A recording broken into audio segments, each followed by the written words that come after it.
All right, good evening, everyone. It is now 7 o'clock, so we are ready to start this meeting. Thank you.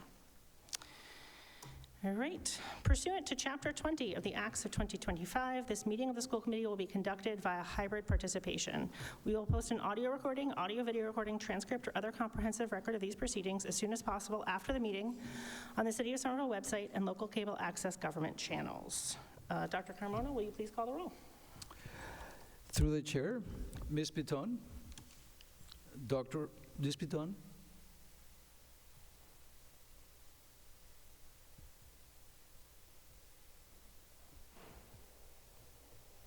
Come back. We'll come back. Yep. We know she's online, but we'll come back to hear her. Dr. Ackman, Yes. Mr. Green, Here. Mr. Piton, Here. President Davis, Here. Mayor Ballantyne, Ms. Barish, Here. Dr. Phillips, Here. Chair Crepton. Here. We have quorum. And Laura Piton, Do you want to see if Ms. Piton, she's able to answer us? Okay, well, we know she's here and we have a quorum. we have a quorum.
My apologies, my mic wasn't on. Spanish, will you please introduce yourself?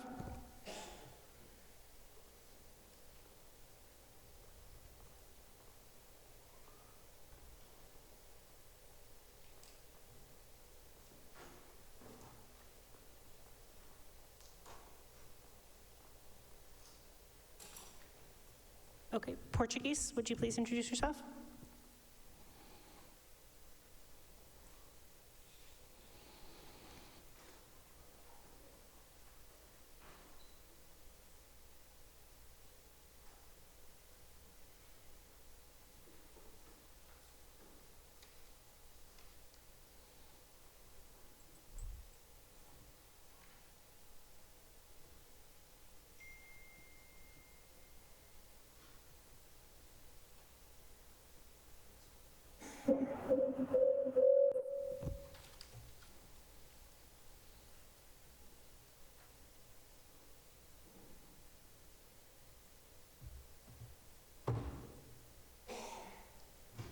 Chair, sorry to interrupt. Laura says she can't hear anything either. Okay.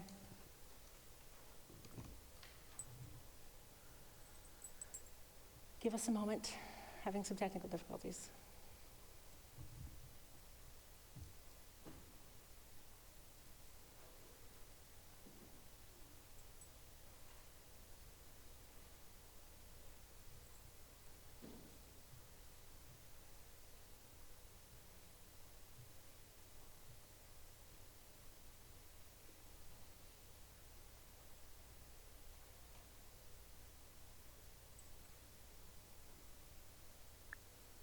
My name is Biona Tul and I will be your Spanish interpreter for tonight. Buenas noches, mi nombre es Biona Tul y voy a ser su intérprete el día de hoy. Para escuchar esta reunión, por favor haga clic en el globo que se encuentra en la parte inferior de su pantalla y elija la opción español.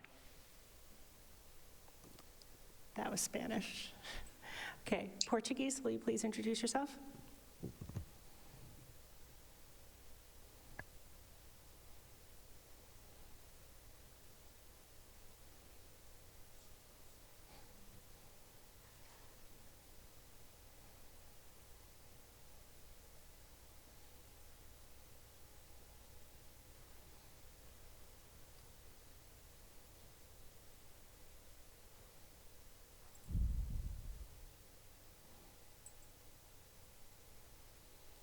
Good evening. My name is Vanusa Teixeira, and I will be your Portuguese interpreter for tonight. Boa noite. Meu nome é Vanusa Teixeira. Eu sou intérprete de português essa noite. Para ouvir a reunião, clique no ícone do globo na parte inferior da sua tela e selecione português. Thank you. And Haitian Creole?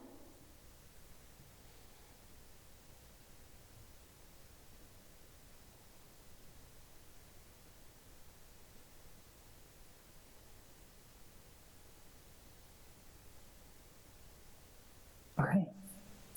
Good evening, everybody. My name is Angie Supri. I'll be your Haitian Creole interpreter for tonight.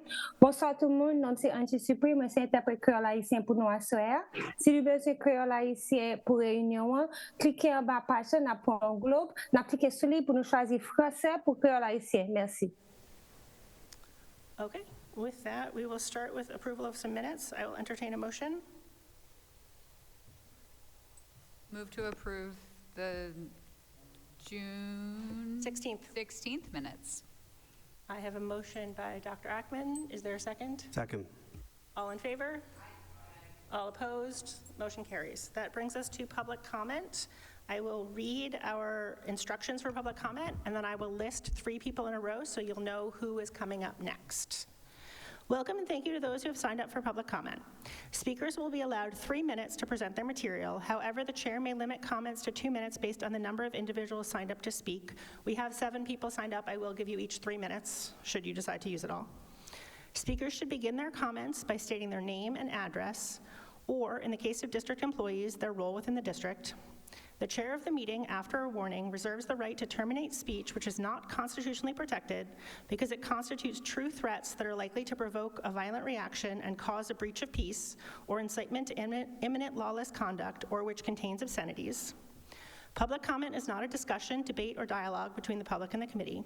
Members of the committee will not reply to public comment in the course of the meeting, though individual members may follow up, and items from public comment may be taken up in future meetings. The school committee will not hear personal complaints of school personnel, nor against any member of the school community in public session. Individuals may address topics on the agenda or items within the school committee's scope of responsibility, such as the district budget, goals, and policies, or role of the superintendent. The public is encouraged to submit comments in writing for inclusion in the public record. So with that, I have Sabrina Vaid, followed by Arwa Ramadan, and then Sakshi Hastir. So Sabrina, if you want to come to the podium. Oh, it's right here. And if you want to, pull that down. Perfect. Just slow it down.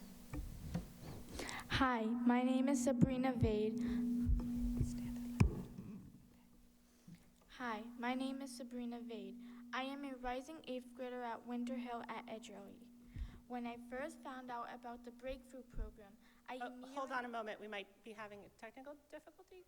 We're having trouble hearing with the sound. Hold on a second, sorry about that. Should I start over? Yeah, thank you.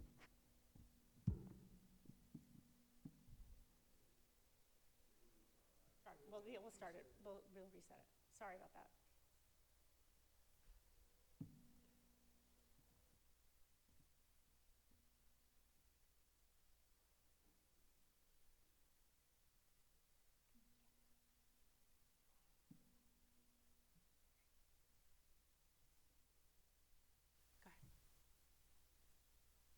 Hi, my name is Sabrina Vaid. I am a rising 8th grader at Winter Hill at Edgerly. When I first found out about the Breakthrough Program, I immediately wanted to join after hearing about the great college opportunities there are. This program also helped me gain more confidence to talk to new people and be more outgoing.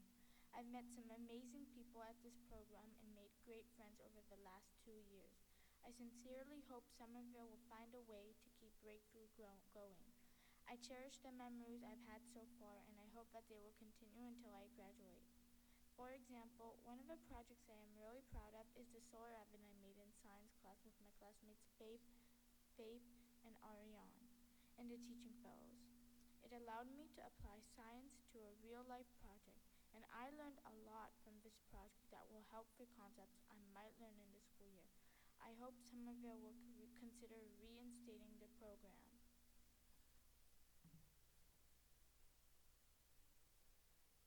Thank you. All right, next I have Arwa Ramadan, followed by Sakshi Hastir, and then Joe Buzon.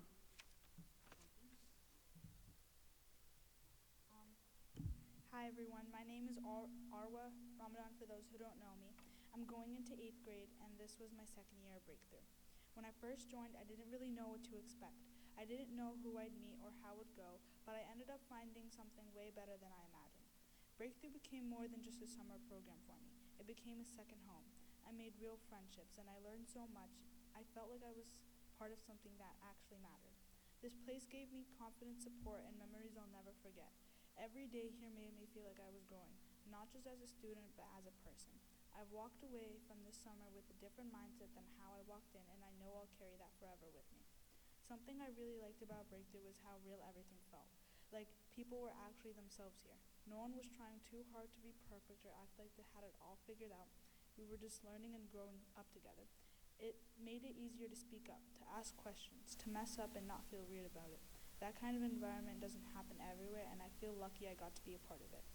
I wish we had more time together. It's hard to say goodbye, especially knowing this is the last summer. But even though Breakthrough is ending, the impact it had on everyone isn't ending. The connections, the lessons, the laughs, those will stay forever. To Kim, thank you for everything she's done for us. Even though things were uncertain, she never gave up on us. She showed up, she supported us, and we always felt that, and we're so incredibly thankful for her. And to the teachers, thank them for their time, their energy, and their patience.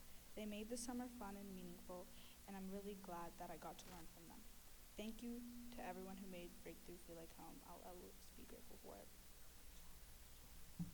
Thank you. Next, I have Sakshi Hastir, followed by Joe Buzon, followed by Jaidis Vayed. Sakshi?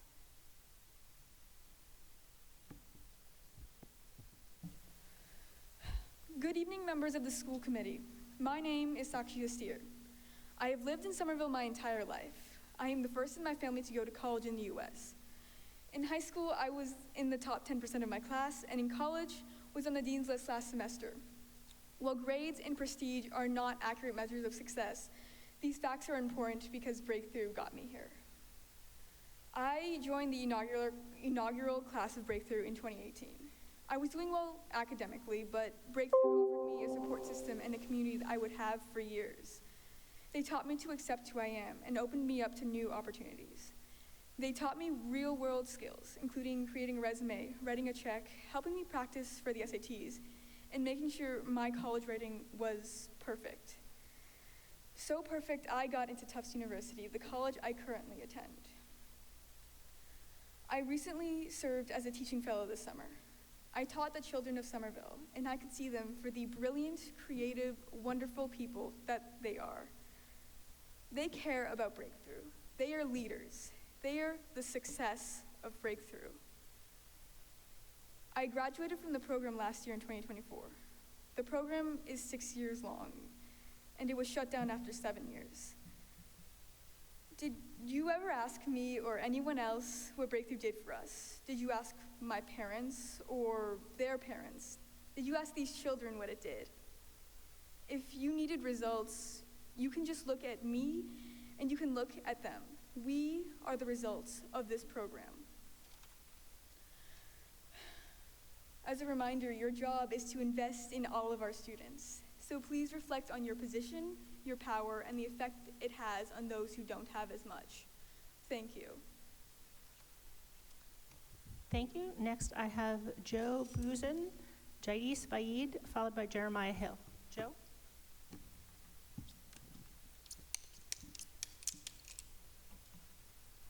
All right, good evening, everyone. Pleasure to be here with you today. Thanks, Priya, for organizing all of this. And before I do that, I want to set my trusty alarm here. Set an alarm for 2 minutes. 2 minutes starting now. Keeps me accountable. Essentially, my name is Joe Buzon. As mentioned, I live at 85 Concord Ave, Somerville, 02143, apartment 1. Come on, visit. So essentially, I'm here as a proud father First and foremost, I'm in first generation, and I'm a long life native of Somerville. Went to Agenziano, back then it was Lincoln Park. Proud graduate of SHS, and I'm also a proud father. I have 2 children, a rising freshman, hard to believe, and a rising junior, both gonna be at SHS where I went. Having that wonderful opportunity in that building, new building that is, right? Through this quick 2-minute speech, this testimonial, you're gonna hear the word opportunity. As you can tell, I myself is very diverse. First generation Filipino, my parents are from the Philippines. I was born here. I lost my vision at the age of 16. Had a lot of opportunities, social workers, resources, the community, school systems. I share that because now it's important for Luca and Ethan. Had the benefit of all that with Breakthrough. What do we do during the summer? I could tell you what I did. A whole lot of screen time. It wasn't screen time back then. Or I played in the park. Not much structure, not much organization. But Breakthrough brought all of that and then some. Academically, socially, and everything in between. My sons themselves has various abilities. And it was kind of a bridge. Breakthrough was a bridge through academics. As you all know, probably, there's science class. There's TFs that you have just heard from. There was mentors. My son just recently created a kind of bottle rocket and learned the science of that and how applicable it was. Before COVID, I would met with a lot of the teachers, kind of like parent-teacher conference. It was amazing. With that said, I started with how proud I was, and there's my alarm. I end with how disappointed I am, in the sense that I just look, like many of us, for transparency, for communication. I never got a text or an email saying that Breakthrough was going to be gone. I was disappointed on various fronts. Luca was going to be here today. He created a petition around advocacy all my life since I became blind. Professionally and personally, I do that daily. So in closing, I say, what happened? But I'm a positive person, and it's infectious. If Breakthrough was not meeting your expectations, how can we hold them to that? I just heard from my new friends. I'm taking that line from her.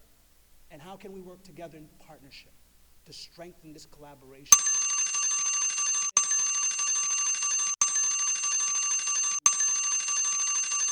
And how can I help? How can we help each other and help the students that you just heard from? Thanks so much, and I will pass it to the next person. Thank you. I have Jarais Vaid, followed by Jeremiah Hill, followed by Priya Kumar.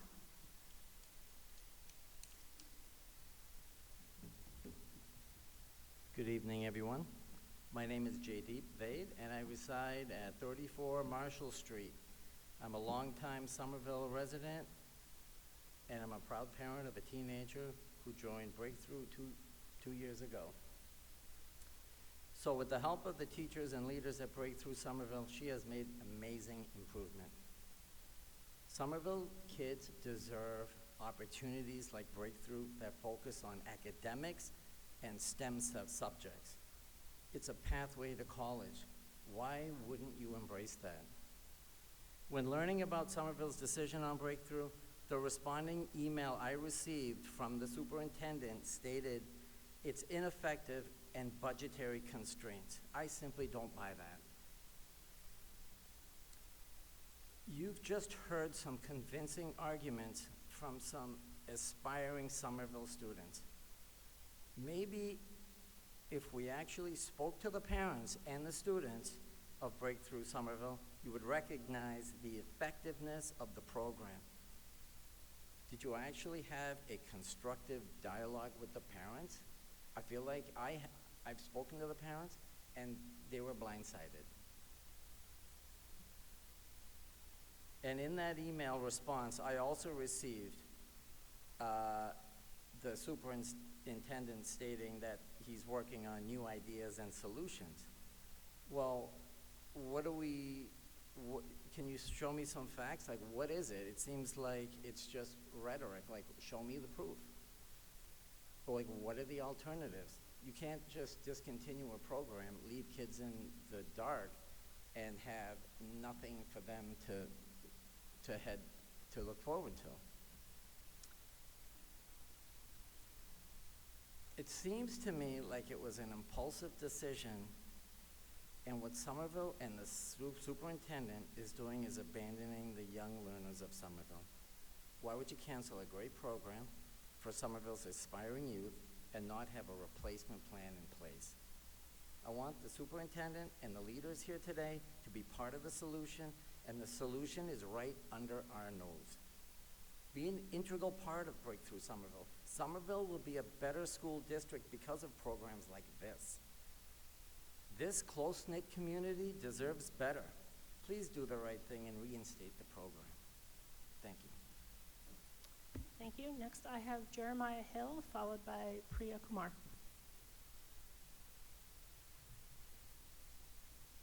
Before I begin my time, could I ask about the procedure for submitting written comment to the record? Yes, you can send it to, I'll probably, yeah, egarcia@somerville.ma.us.gov. K-12, thank you, at k12.somerville. Yes. egarcia@k12.somerville.ma.us. Thank you for checking. Thank you very much. Good evening, everyone. My name is Jeremiah Hill. I live at 11 Rose Street in Ward 2, and I am the foster parent of a rising 8th grader who did her second year of Breakthrough this year. She couldn't be here tonight. I'm speaking both for us and for her. And honestly, there's not a lot that I can add to what's already been said. Others here have spoken very precisely and very eloquently about the situation and about what we can do about it. But I do want to add just a couple of things. In terms of efficacy, I can tell you that the child in my care this summer learned math, learned civics, learned in her mock trial class how to advocate for herself, how the justice system works, how to explore this world of the law that she was already interested in before starting Breakthrough, and now has a more concrete idea of what that looks like and what she can do to get there and what she might do in that world. In terms of social and emotional supports, I can tell you that she has expanded her friend group, that she has a home base there, that she has come home at the end of the summer more able to communicate about herself and her relationships with others than we have ever seen. And that she's also learned about how to handle conflict with other students. When she had an issue with another student, the Breakthrough staff were there as guides and mentors to say, here's how you work this out, and the kids were able to work it out. My neighbor Jay said something about the vagueness of the rhetoric surrounding a potential notional replacement for Breakthrough, and I want to reiterate what he already said, that we have a solution. There is a program that is effective, that does great things for these kids, that already exists, that should come back, that needs to come back. And the sons and daughters of Somerville deserve that and a whole lot more. Thank you very much. Thank you. Next, I have Priya Kumar. Priya, the floor is yours.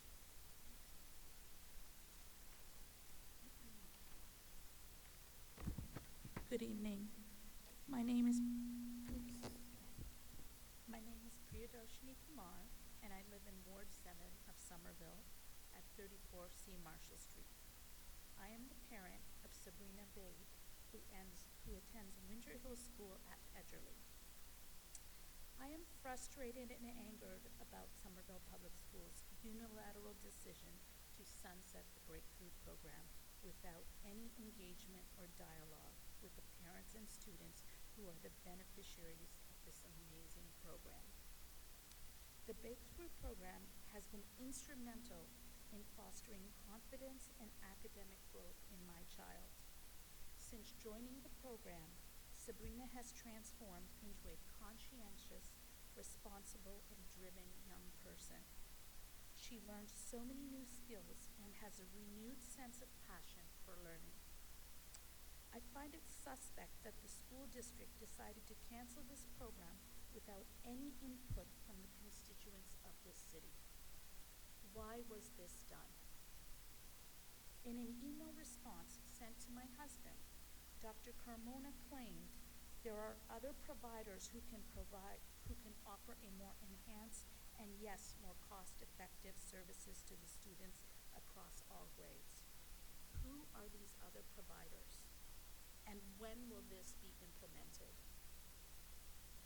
Right now, if you cancel Breakthrough, you are abandoning the students who are midway through a 6-year program, and there is nothing in place for this coming school year.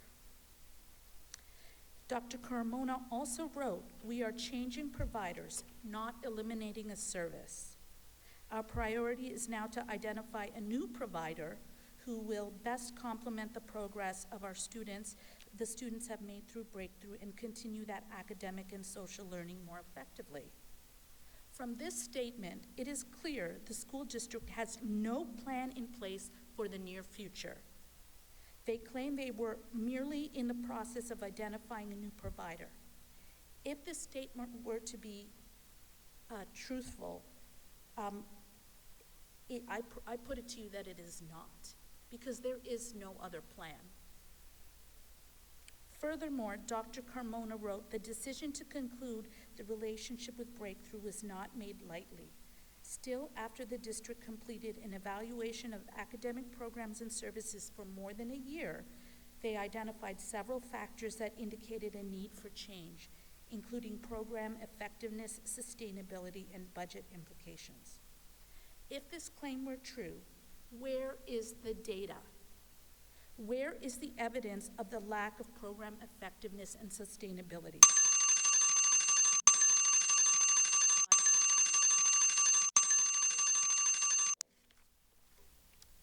I strongly oppose this arbitrary, unilateral decision made by the school district. I would like to remind everyone here that Massachusetts is a democratic state regardless of our federal politics. And these authoritarian practices have no place in this city. Thank you. Thank you all for being here. That concludes public comment and brings us to the report of the superintendent. Dr. Carmona? Thank you, Chair. Through the Chair. So first of all, thank you for families and the students who came. Your impassioned plea to think about the decisions that we make are not taken lightly, so thank you for your feedback. So I want to welcome everyone to the first school committee meeting of the new academic year. And I hope that everyone enjoy a restful summer with the loved ones and is ready to start the new school year with a laser focus on our shared priorities: academic excellence, wellness and joy, equity and access, and family engagement. As we look ahead, I would like to take a few moments to revisit all the wonderful things that took place in our schools during the summer months. I am pleased to report that more than 1,700 Somerville students participated in the summer programming this year. Summer programming served a broad spectrum of students with many interests, from robotics and 3D printing to chamber music and STEM curriculum studies. At East Somerville, for example, the Calculus Project provided students in 7th to 12th grade with an opportunity to preview math content for the upcoming academic year. This year, we had almost 60 students enrolled in the Calculus Project, and those students are now fully equipped for the rigors of the upcoming school year. Earlier this month, the Adventure Summer Program's Olympic Day at West Somerville neighborhood was a success. This is a 5-week theme-based activity camp for students up to grade 6. Part of the Adventure program is a leadership and training opportunity for grades 7, 8, and 9 who work with the children and learn leadership skills so they can become counselors in a near future. And of course, many of the camp counselors are students from Somerville High School, so you can see how our summer programming is beneficial to students from kindergarten all the way to 12th grade. At the high school, the students could select from week-long summer sessions in CTE, focused on graphic design, culinary arts, cosmetology, carpentry, and more. As I reflect on the richness of our summer programming, I also want to acknowledge the sunsetting of our partnership with Breakthrough. As part of our ongoing evaluation of programs, the district made the decision during the 23-24 school year to phase out our relationship. This decision followed a multi-year programmatic assessment as well as various fiscal constraints, including the elimination of ESSER funds.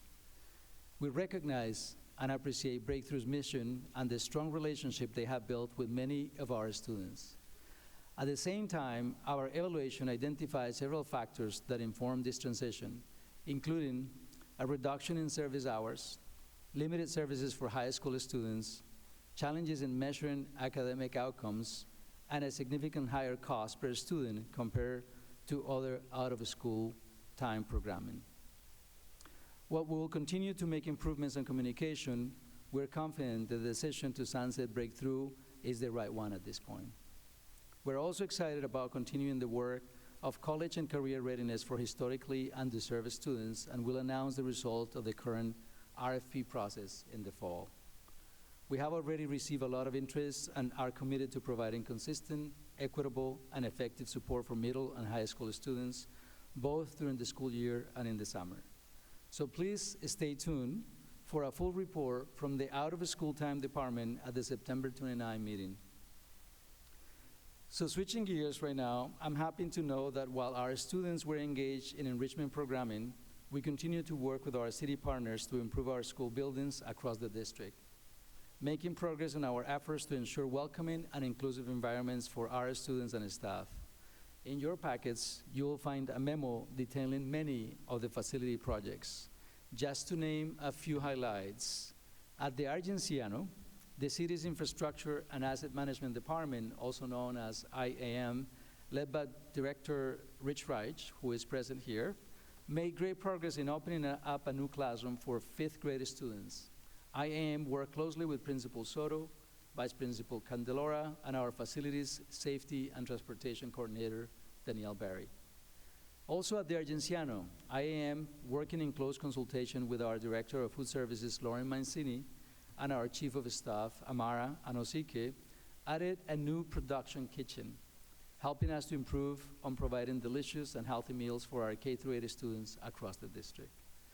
At the Winter Hill, IAM led efforts to construct a new accessibility ramp and parking space on Bonaire Street. The Public Space and Urban Forestry Department will plant a new tree in the planter area this fall. These departments worked in collaboration with our Chief of Staff, Amara Anosike, and with Principal Goslin to make Winter Hill at Edgerly a more welcoming for all our students and staff. To close things out for the summer facility projects, I want to say a huge thank to DPW for extensive repairs, maintenance, and deep cleaning projects across our schools, even while programming continued through the summer. DPW replaced boilers, completed extensive plumbing work, and worked overtime during the summer months to get our schools ready for our students and our staff. Thank you to Commissioner Lathan, Facilities Supervisor Mike Bowler, and Building Superintendent Matt Bennett from the city, and for your great efforts. Also, thank you to Director Reich, and also Director Ralph Henry, and Facilities Manager Kevin Hatcher from IAM for getting our buildings ready for our school this year. So thank you.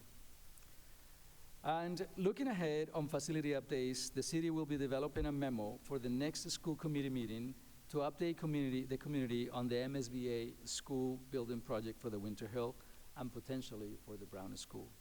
So I am pleased to share that my team has worked throughout the summer with the city to ensure that we're making progress to secure state funding for a new school. I understand the Director Reich is here tonight to discuss the MSBA Designer Selection Panel, which is an important step in the process. And I look forward to hearing from him in order to improve and to move this project forward. Also later tonight, I know we will be discussing potential use of the Commons School for a warming center.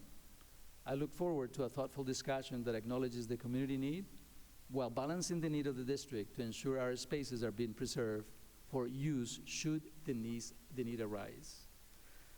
My commitment to our students, families, and staff is to ensure we are effectively managing our spaces to the best of our ability. That means having a strategy for a swing space and gaining a deeper understanding of the status of the Commons School as a viable space for the future in our district.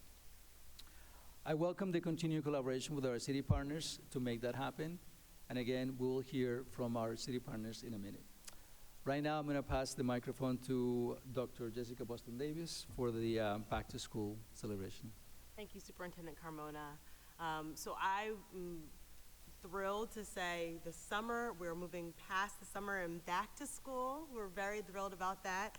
And so just to give you a recap of the last week as we welcome in our new school year.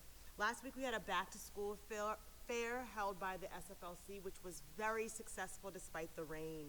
And more than 1,000 members of our community, plus 100 hosts and vendors, were there to celebrate and welcome back families. It was really amazing. My kids had a great time.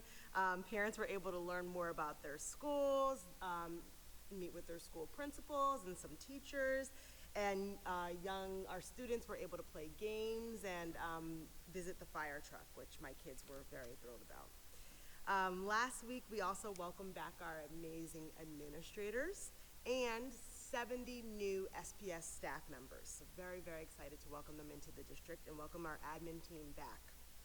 We also started the year with some new admin appointments, and so we will have the later meeting later in the school year with personnel to introduce all administrators, but of note for this body right now, the appointment of Isabel Barros to the interim principal role at the Capuano, and our newly hired Chief Communications Officer, Daryl Nash. So we're very excited to welcome them in last week.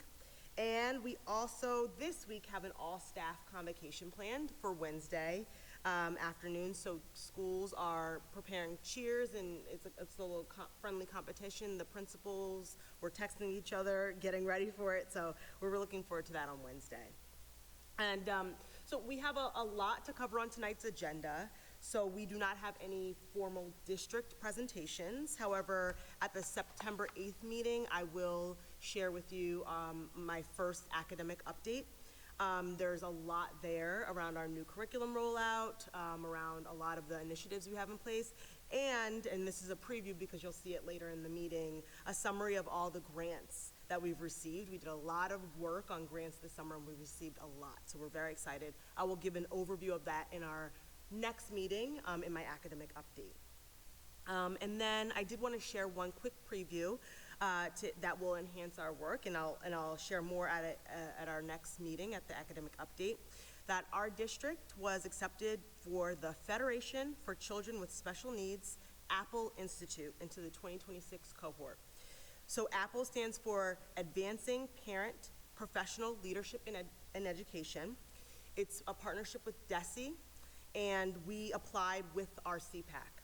And so the goal is really to continue to enhance our collaboration with one another and to work towards goals together that can help improve outcomes for students with disabilities in our district. So we're very, very excited. We'll have more details on that as well in the academic update.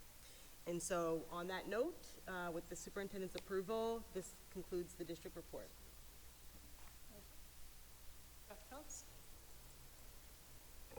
Thank you for those amazing reports. Thanks to Mr. Raish and Commissioner Latham for the great prep work that they put in the packets. I really appreciate all of it. I have two questions on what IAM was doing over summer vacation document. First one is about the new Argenziano classroom. First of all, thanks to President Davis and Member Bitone, thanks to you guys and the Joint Building Subcommittee, this project went from not even contemplating being happened anytime soon to being just about done. So Many thanks to you and the committee. My question on this one is to the district. Where's that 5th grade classroom going to be for the month of September while it's being built? And then my second question to Mr. Raish is really, can you say more about this building management system, I believe that's what it's called, that you've just put in place? Yes, so thank you for the question. I know that Principal Soto has been working in direct collaboration with Mr. Raj. So we are aware that there's a delay, and so she has planned already to integrate the classes, because this is class that is usually grows, the MLE student group, so they will be integrated with the other teacher in the regular classroom. Good evening, Madam Chair, thank you. For the record, my name is Yasmin Radasi, Legislative Liaison with IGA in the Mayor's Office. We have Director Ralph Henry here that can answer some of your questions, but just wanted to flag that we submitted an item to City Council for this week's meeting with the same attachment so that it could be sent to the School Building Facilities Maintenance Joint Committee so that it can be discussed with both members of SBFM that are here and with council members that are on that committee. So just wanted to flag like a more in-depth conversation can happen in SBFM. Just don't want to duplicate a conversation here. Director Raish's team is here to speak mostly on the coming school item and the MSBA designer selection. I know Commissioner Lathan would be really happy to join for the SBFM meeting to talk about some of her maintenance work over the summer. So just wanted to put that out there. Thank you. Good evening. Through the chair, I'm Ralph Henry, Director of Capital Projects. And just to address your question, what is a building management system? So we often refer to it as a BMS. So generally when you build office buildings, schools, whatever they may be, there's a computerized system that helps the building operators see how the building is functioning with temperatures in the office spaces or classrooms, things of that nature. Are there any alarms? Has the boiler shown any issues, or the cooling system during the cooling season? So it's really a set of eyes and ears for someone to sit at a console and be able to look in real time at how a building is functioning. We're wrapping up enhancing at the John F. Kennedy School that BMS system. And just to give you a little history, Somerville has been under contract with a company called Honeywell, and that system has been here for quite a long time. And it's a proprietary system, and it's really seen better days. So now what we're doing is putting in a more open protocol system that any vendor can work on in service and provide any additional support to it. Where under Honeywell, you are lock, stock, and barrel stuck working with them and them only. So they're great. They're a valuable tool for the DPW to work from. And just to give you an example, the high school has a system that monitors several thousand points in that building that Superintendent Rubin has mentioned Kevin Hatcher. Kevin helps monitor that system along with the DPW staff to troubleshoot and look at how that building is operating. And as you know, it's the high school is 400 square feet. There's a lot of different classrooms and auditoriums and things of that nature that we monitor. So it's a very valuable tool. Great, thank you. Did you want to follow up, sir? Thanks for that. I really appreciate it. Just a quick follow-up. Who monitors this system? Is it just capital projects staff? Do the school staff also see it, or is it really just you guys? It's a combination between capital and the Department of Public Works. Thank you. Ms. Parrish. Thank you. I was curious about the solar panels that were installed at the high school and that are, I guess, now operational. Could someone tell me what 330.65 megawatt hours, maybe, if I'm guessing correctly what those letters mean? Can you just tell me what that means in layperson's words? Like, what can that do?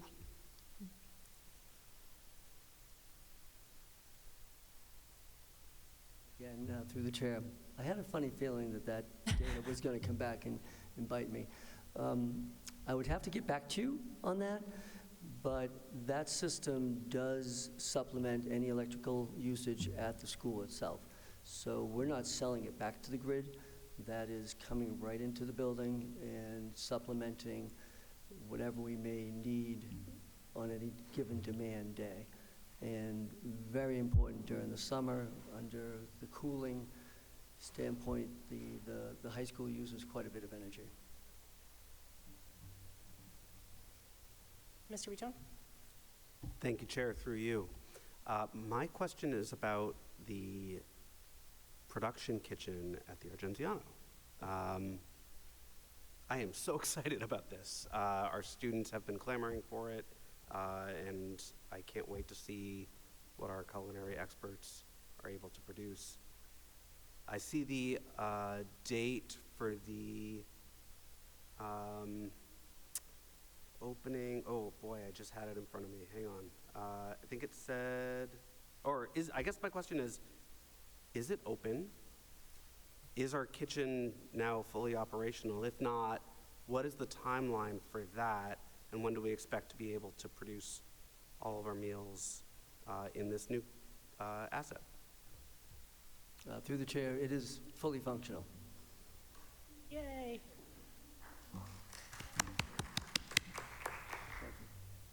All right. If there's nothing, Mr. Green and then Ms. Barish. Sure, and this isn't necessarily a question I need to answer right now. I doubt you can answer right now, but just to keep it on everyone's agendas and be sure we're not going to fall behind the 8 ball. We know that some of our schools in the upcoming years need roof work and boiler work and like fairly major projects. When can we put an update on the city's thinking about how to tackle those things at a time when we don't have spare seats, so we can't like close the school down? So the sooner we can get ahead of knowing what our plan is for those large projects, the better we make accommodations. Through the chair, I appreciate the feedback. We're not really prepared to get into too much of that depth tonight, but that's coming further on down the line. Through the chair, if I can just add, I think there's actually an item in the SBFM committee box on this that we're planning to have a whole discussion on. I know we've discussed it in the past. So happy to engage fully on that conversation, just not what we came prepared to speak on tonight. Yep. Ms. Barish? Thank you. Through you, I saw in the DPW memo that they're preparing the boilers at the Brown, and I'm just wondering if those boilers are in fact ready for heating season, and if not, when they will be ready. Through the chair, so like I said, Commissioner Lathan is not here tonight. We were planning on a full presentation of this at the SBFM meeting. Sounds like Director Raish might have an answer, but just again, want to flag that this will be discussed in SBFM, depending on when it gets put on the agenda, but really want to make sure that we're not duplicating conversations here and then bringing staff again to answer the same questions before a different audience. Thank you. DPW did let me know today, through the chair, Richard Raish, Director of Infrastructure and Asset Management. In our weekly check-in with DPW, they did mention that the Brown boiler was on track to be online for heating season this year, so there's no plan or need to bring in a temporary boiler. Great. That is important as we think about winter. Yep, Mr. Riton? Thank you, Chair, through you. Just for everyone's reference, our first meeting of the School Building Facilities and Maintenance Subcommittee will be on September 15th. So coming up. Thank you for that reminder. Okay. With that, I think that brings us to some personnel reports. Dr. Carmona, did you want to highlight anything on those? Yes, I know you received a lengthy report because of the nature of the hiring that happens during the summer, and also, as you know, folks retire during that time of the year or made decisions to transition into something else. So I'm just going to highlight a couple of things. So we have Nancy Egan-Tricomi. She is a scale teacher for 34 years, have been in our system. She is retired. We also want to share again with the community the resignation from Principal Caravallo at the Capuano. So that's also another change in leadership of the district. We have some promotions. We have Kayla Coleman. She's a AFAS grade 1 teacher. She was provisional to permanent. We have Gina Natali. She also is a professional, a paraprofessional who moved to become a teacher at the Capuano. Nicole Branley. She also is moved from being a principal clerk to head clerk. Belkis Sosa, she's a skilled teacher, and she was a prior program coordinator. And Cody Turgeon, she is going from a Winter Hill from paraprofessional to teacher. And also we as Dr. Jessica Boston Davis mentioned, we have our Chief of Communications, has been in working full-time since the beginning of the summer. And also our K-12 Supervisor of Health and Physical Education is already also working at his post. We also have in August we have some retirements. Mary Foreman, you're familiar with her. She has been the assistant for 27 years. She's an assistant principal at the high school, and she will be retiring. We also have some other resignations. Kathleen Baylor, she was in the district with us for 4 years, and she was the director of early childhood. She was a strong support for the program that we continue to have multiple successful stories around the early childhood program. And we have Caitlin Kelly. She's also a wellness coordinator. She was with us for 11 years, and I believe now she's working with the city. We have some promotions as well. And Isabel Barros, as Dr. Jessica Boston Davis mentioned it, she was the assistant principal of the Winter Hill. Now she is the principal of the Capuano. Sampel Bayul, he is the dean of students at the Healy now. He was a teacher. He was a counselor and then moved to being a dean. Elizabeth Digman, she moved from being a paraprofessional to a teacher. She's at Kennedy. Kelly Lopez, she's a lead teacher to assistant site director. Maria Henriquez, lead teacher to assistant site director also at the Winter Hill. And Julie Phillips, principal to clerk at the high school. We have a few new hires as well. We hired about 44 new staff in August. And the category of those hires were accounts payable, payroll coordinator, speech and language pathologist, substance abuse counselor, OST assistant director, plumbing instructor, cosmetology instructor. So the list is quite long. And also, just so you know, we hired 233 staff during the summer for school programming. So this is the time, or just about the time in which HR winds down a little bit, but they have been extremely busy. So a big kudos to the team for not only working on all the implications of the SEU contract, but continue to hire, onboard, and support retention strategies in our district. So that's the extent of my report. Exciting. Thank you. Are there any questions on the personnel report? All right. Seeing none, that brings us to some reports of subcommittees. I will entertain a motion.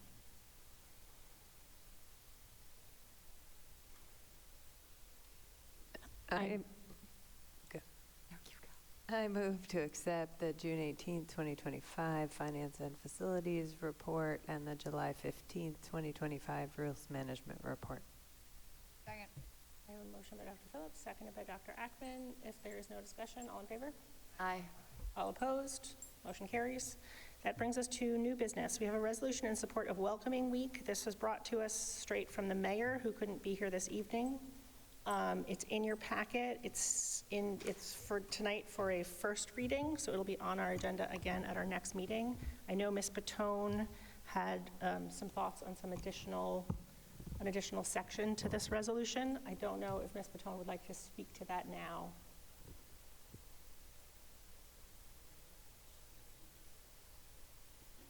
Okay. I'm going to give Ms. Patone a few seconds.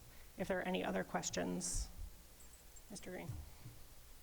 This may very well be what Ms. Stone was going to say, but we have passed a number of resolutions and policy changes, and the same way the city correctly wants to reaffirm its historical commitment to this, we should have a clause that states our history on this front as well. So that is exactly what Ms. Patone brought to us. There's an extra whereas, I don't have the exact language in front of me, but that is essentially what Ms. Patone brought in addition.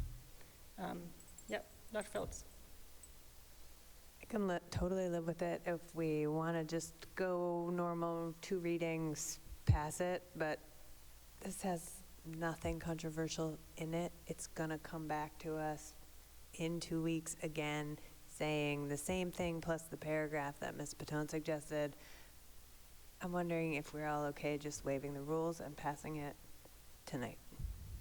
You can make a motion. That states our history on this front as well. So that is exactly what Ms. Patone brought to us. There's an extra whereas, I don't have the exact language in front of me, but that is essentially what Ms. Patone proposed, brought in addition. So I would prefer not to. Yep, Dr. Phillips. Mr. Green?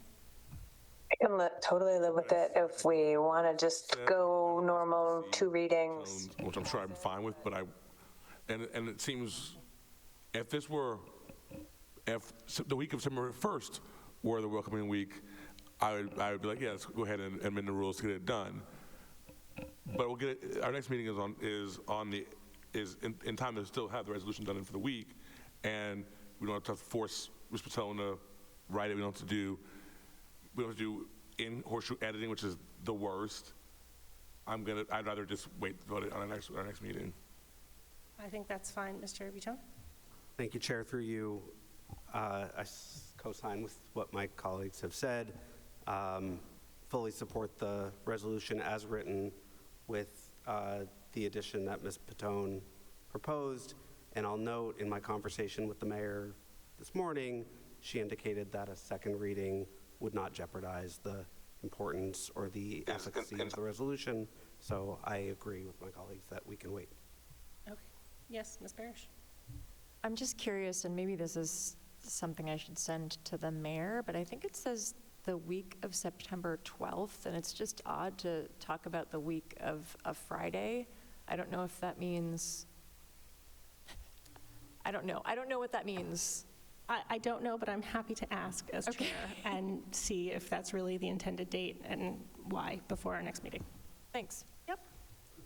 Okay, with that, that will be on our agenda for our next meeting. So that brings us to the Cummings School Warming Center.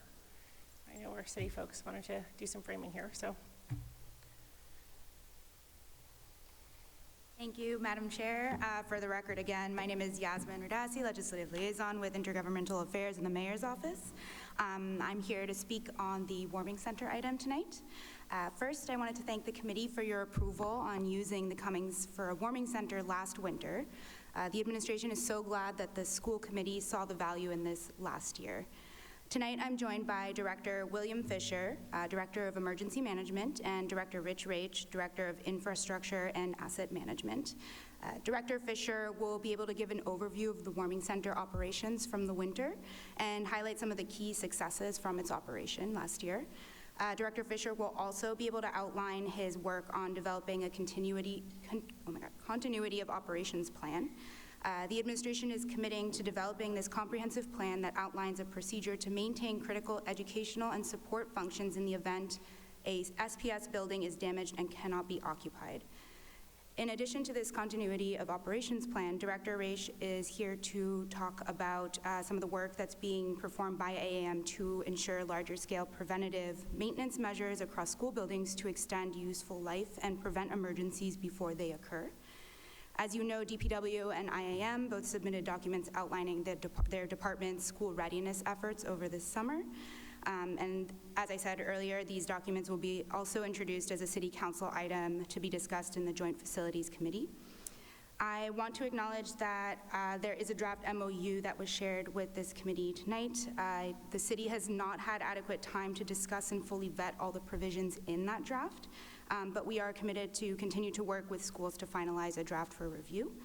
And with that being said, I'm happy to turn it over to Director Fisher so that he can explain more about the emergency planning process. Thank you. Thank you.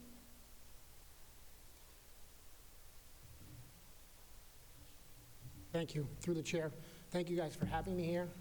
It's a pleasure to speak in front of the school committee for the first time. I've been with the City of Somerville for just about a year now, so I did have the experience last year with the warming center. So first of all, I just want to extend a heartfelt thank you to Mayor Ballantyne, City Council, School Committee, city staff, and the entire community of Somerville. Together, you guys recognized a critical human need and responded with compassion, dignity, and collaboration. Your unwavering commitment ensured that many had a warm, safe place to stay, warm, nutritious food to eat, and were connected with essential services, and laid the foundation for an even stronger response for winters to come. As part of the process, using emergency management philosophies and best practices, when the warming center ended, we conducted a comprehensive after-action assessment. As part of that assessment, we conducted several surveys. The surveys went out to the clients of the warming center while they were still present. Also went out to the staff from the vendor that was hired to provide the services at the warming center, the city staff, and then to the community at large. In addition to those surveys, which were sent out for comment, we conducted a listening session at the Somerville High School. Thank you again for letting us use the facilities for that, where we just invited people to come in and share their experiences, whatever they were, so we could just listen. Take the time to have the community come in and share their experiences, the good, the bad, so that we can make sure that we understand everything that happened with the warming center from a lot of different lenses, and then look forward to collaboratively putting forward a corrective action plan. That after-action report and improvement plan is in the final stages of being completed. It should be completed soon, and will be presented to the City Council, School Committee, and the community as large once it's completed. So excited to get that completed, and that'll have a lot of details. But one thing I'd like to share tonight is, as part of the surveys we handed out, the clients at the warming center provided comments. 3 stuck out to me in particular. So the first one is, people were kind, non-judgmental workers. I am pregnant, and I did ask for Department of Transitional Assistance help in person, but they failed to place me. I was scared, but I believe I'll be okay. I do believe this place has helped the homeless in need. The next one is, I experienced a roof over my head so that I was able to rest enough and have the energy to face the day. And finally, probably the most impactful one I read. Personally, Somerville Warming Center came in clutch in a time of need for me during the peak time of homelessness.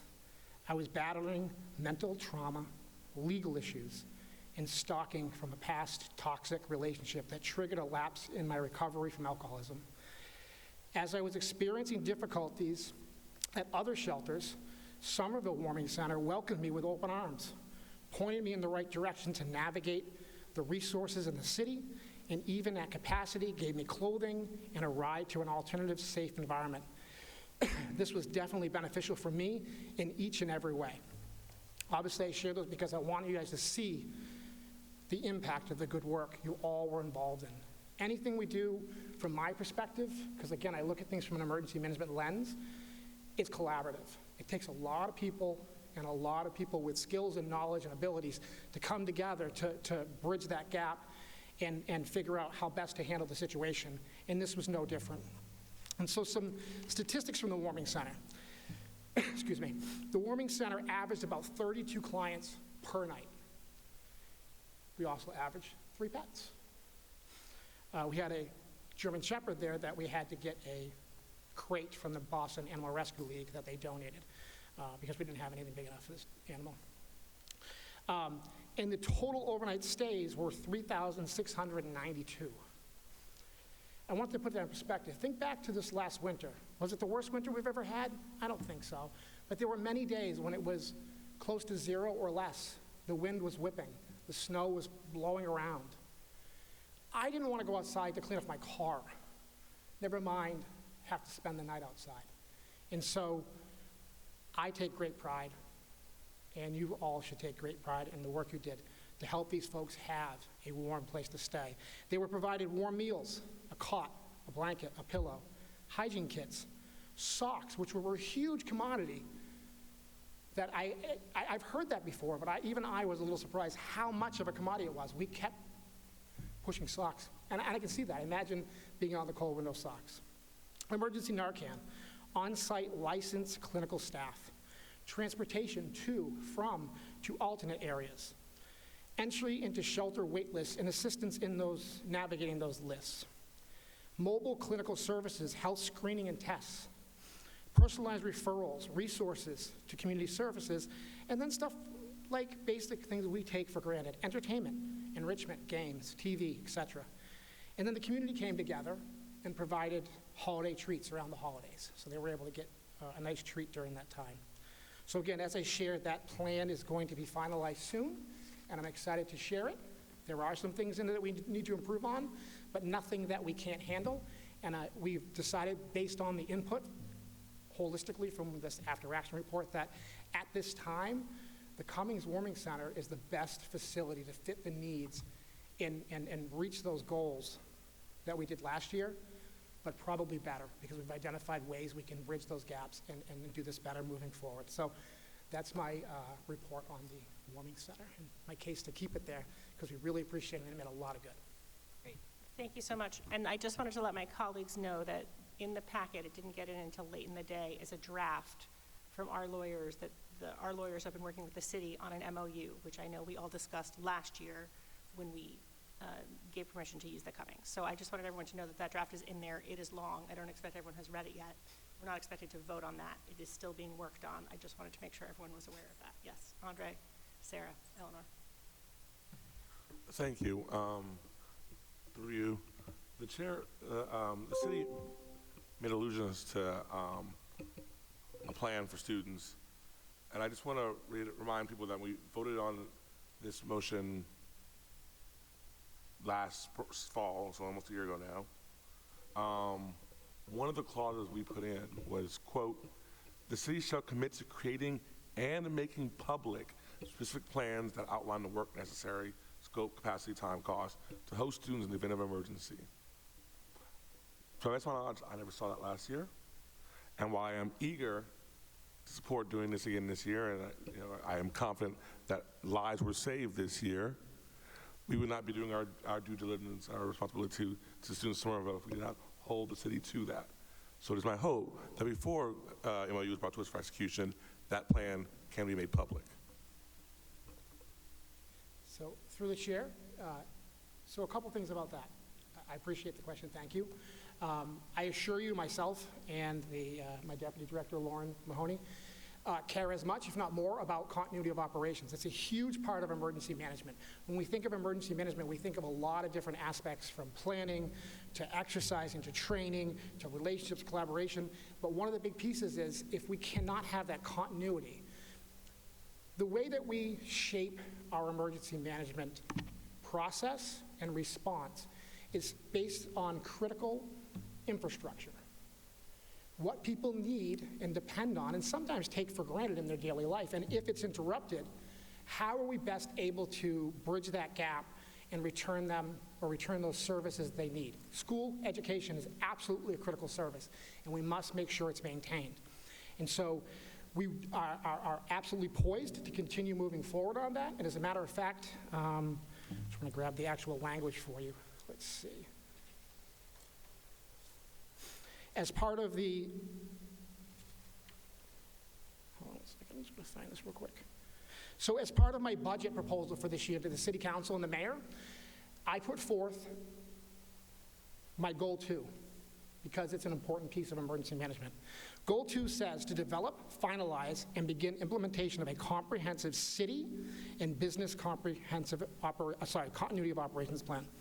This plan will identify essential city functions, critical personnel, alternate facilities, and recovery strategies. It will include input from all city departments and will be validated through at least one tabletop exercise. So that's the goal stated for the year. And that was outside of any of this process, because we understand how important it is. So I want to put forth the message that this process is happening parallel anyways, and we were heading that way. But I've been here a year, and I don't say that because I'm making excuses. The reason I say that is I try to look at things broadly and then bring them in. So what have we done so far that we're ready to handle this situation and other situations? One of the things was we formed the Somerville Emergency Management Group, of which 3 members of the school are invited members of that group, and several participate. Because why? Because the schools are important and they're critical infrastructure within the city of Somerville, and we recognize that right from the start. This group meets monthly, and basically the stated goal of this group is to put forth emergency management planning, training, exercise, and recovery. That planning portion would include something like a continuity of operations plan. It also is the very same group that we meet together, we plan together, we train together, and if there's an emergency, those are the people that are going to make up the Emergency Operations Center that work together to facilitate whatever we're trying to accomplish, to respond to and recover from the emergency. The best example I have for that, unfortunately, is to think with COVID. We put together groups that met under that type of a framework to resolve issues. So why do I bring this up? I bring this up because this is the start. If, God forbid, something were to happen in one of the schools right now, while we don't have a formal plan, this is where we would go with the schools and the stakeholders in the city that already work together in emergency management capacity to solve the issue. And we would look at it and use that practice. So we had to get that structure going first. We also had to update the city's comprehensive emergency management plan and get the buildings to the point where they had things such as exit maps and exit strategies for there. So there's a lot of work to be done, but we're getting there, and we are going to be putting together a framework for how this process is going to work. So in order to meet this goal of having this continuity of operations plan, we're going to have to meet with the stakeholders and the subject matter experts that know what we need to know. We want to ensure that any type of a plan is making sure first we create the objectives and goals we're trying to accomplish, and that any resolution meets those goals and includes accessibility and equity. We can't, just look for a site and grab it. So we've got to figure out what we're looking for, what is the ideal goal, and what is the criteria for a facility if it ends up being what we call a swing space. And we also want to identify the process of, from the minute it happens, how this process is going to work and who's going to be involved. So that's going to involve planning meetings where we bring everyone together and we talk about it. And I get to hear from you or the other people in the school department or DPW or buildings or whatever, and they bring in their ideas based on best practices and what I understand from a continuity of operations plan. I did these when I worked for the state before I came to Somerville, and so I'm poised and ready to do it now. So rest assured, I hear, through the chair, I hear the counselors' frustration. I'd be frustrated too. I care very much about this. We need to make sure this is in place, and so the kids know that if something were to happen, their school's going to continue. So that's what I'll say on that. Want to follow up? Through you, a couple things. I just want to be clear, because I think it was the most important thing this committee asked for a year ago. If, God forbid, something were to happen to our buildings right now, the plan that we asked for a year ago still doesn't exist. Through the chair, that is correct. I have Sarah, Eleanor, and then, did you want to respond? Through the chair, I also just wanted to highlight in response to the question that in previous displacements, the entire city has come together to work to find alternative spaces no matter what, and that we're committed to finding those alternative spaces and making sure that students' education is not interrupted. So just because there is no formal plan on paper does not mean that we would not make every effort to make sure that there is that the interruption to students' education is mitigated. Thank you. I have Sarah, Eleanor, and then Leron. Thank you for that, and thank you for this great presentation. Thanks for the great work at the Warming Center. You guys did phenomenal last year. I want to come back to the point that my colleague, Mr. Green, made, point out that the motion approving the Warming Center requiring the city to create and make public specific plans that outline the work necessary, scope, capacity, time, cost, to host students in the event of an emergency was made on September 9th, 2024.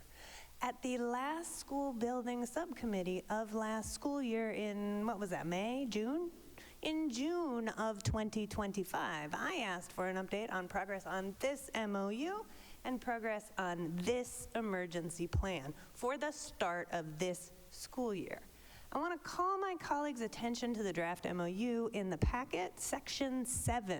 Take a close look at Section 7 right there, because it says that the city, and maybe I'm interpreting it wrong, please tell me if I'm wrong.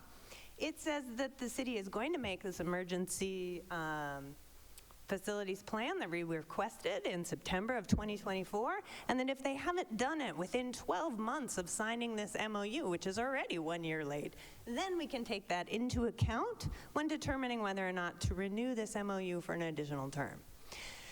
That is way too long because our school year starts on Wednesday, and you know what? Our buildings have a history of failing. Let's talk about the Winter Hill. We had to close 2 years before the end of the school year. Yes, we have come together in an emergency in the past, but we are doing our best to make sure that the city doesn't have to do that in the future, and it seems like you're fighting us at every turn. I need this committee to know that I will not be in support of this MOU or any MOU unless the timeline for giving us the emergency plan that we need to make sure that our children are safe in the case of an accident is done either in time for us to sign this MOU or certainly before 12 months. So just want to call everyone's attention to Section 7. Needs a ton of revision before I feel comfortable signing it. What I really want is this emergency plan, at least for the 25-26 school year, which starts on Wednesday. Through the chair, thank you. I did want to say, I know when we met, when the SBFM met in June, I had said that we were reaching out to schools to start to draft this MOU. Unfortunately, the hope had been that we would have a draft earlier by around May, June. And unfortunately, we didn't receive this draft document from SBS until a few weeks ago. That being said, I did want to highlight something that you said, which was making sure that we're maintaining our buildings and preventing them from getting to a place where they cause displacement. And I think, not sure when, but at some point, I know Director Raish is here to talk a little bit about that and how we can keep it from getting to the point where we'll need these emergency displacement spaces. So just wanted to call that to attention. Thank you. Sarah, did you want to follow up? Thank you for that. I know our lawyers did not get back to you quickly on the MOU. I'm not talking about the MOU, even though I'm referring to Section 7. I'm referring to the emergency plan that we asked for in September of 2024 for our buildings, giving you an additional 12 months from signing this MOU, which no one is prepared to do today, is unacceptable. That needs to change. Sorry, just really quickly through the chair. As I said, the city has not vetted the proposal that's in front of you right now, so that we are not comfortable with signing that either as it stands right now. Just wanted to make that clear. Thank you. I have Eleanor, Leron, and then Andre. Eleanor? Thanks. I was just curious. Director Fisher said that there are school representatives in the Somerville Emergency Management Group, and I was just curious if someone can share who those people are. Yeah, I can absolutely share that. So, Aurora, Ruben, Danielle Berry, and Liz Doncaster. I'm sorry, Laura, Ruben, and who? Danielle Berry and Liz Doncaster. Thank you. I have Leron and then Andre. Thank you, Chair, through you. To Director Fisher, thank you for the from the heart presentation of the real benefits that we've been able to provide. That means a lot to me as a school committee member, that what we were able to provide in terms of a building that we are not currently able to use to put into terrific use that and save lives and help people is a tremendous boon to our community. No doubt there may be students who are also making use of this facility who may benefit from it, so that's not lost on me either. There may be some interaction directly with our purview. But I keep coming, every time I'm looking at you, sir, I'm noticing the Wildcat that is right on the podium right there, right on the podium that you're standing in front of. There's a reason that is center in this room. The Wildcats at the Winter Hill were displaced in, what was it, May 2023? And by George, it is everything we can do to center those students in the work that we continue to do, in addition to the other students in our district, right? The students are central to our mission on school committee. So I have to keep laser focused on that. To that point, you know, when the city first came to us and asked us for the use of this building, we very intentionally came together and put together this motion. It started off as a sentence or two that said, here you go. And we decided we needed a little more. And so it turned into quite a robust paragraph, which those at home won't see right now, but it starts with the phrase, provided that the city and the school committee first reach agreement, which is what my colleagues have been harping on. And we do not have that agreement. Again, we have a draft of an agreement that neither party seems comfortable signing right now. I haven't looked at it, right? It just came into our box today.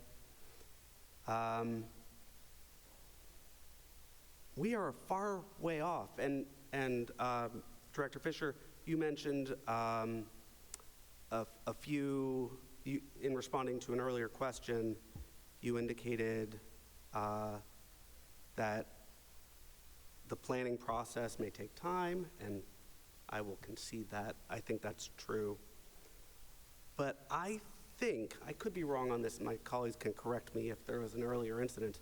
I think today is the first time we're hearing that that the language that we had approved last year has a problem, that we can't meet the terms of this motion. Again, I'll concede if that's the case, but a year,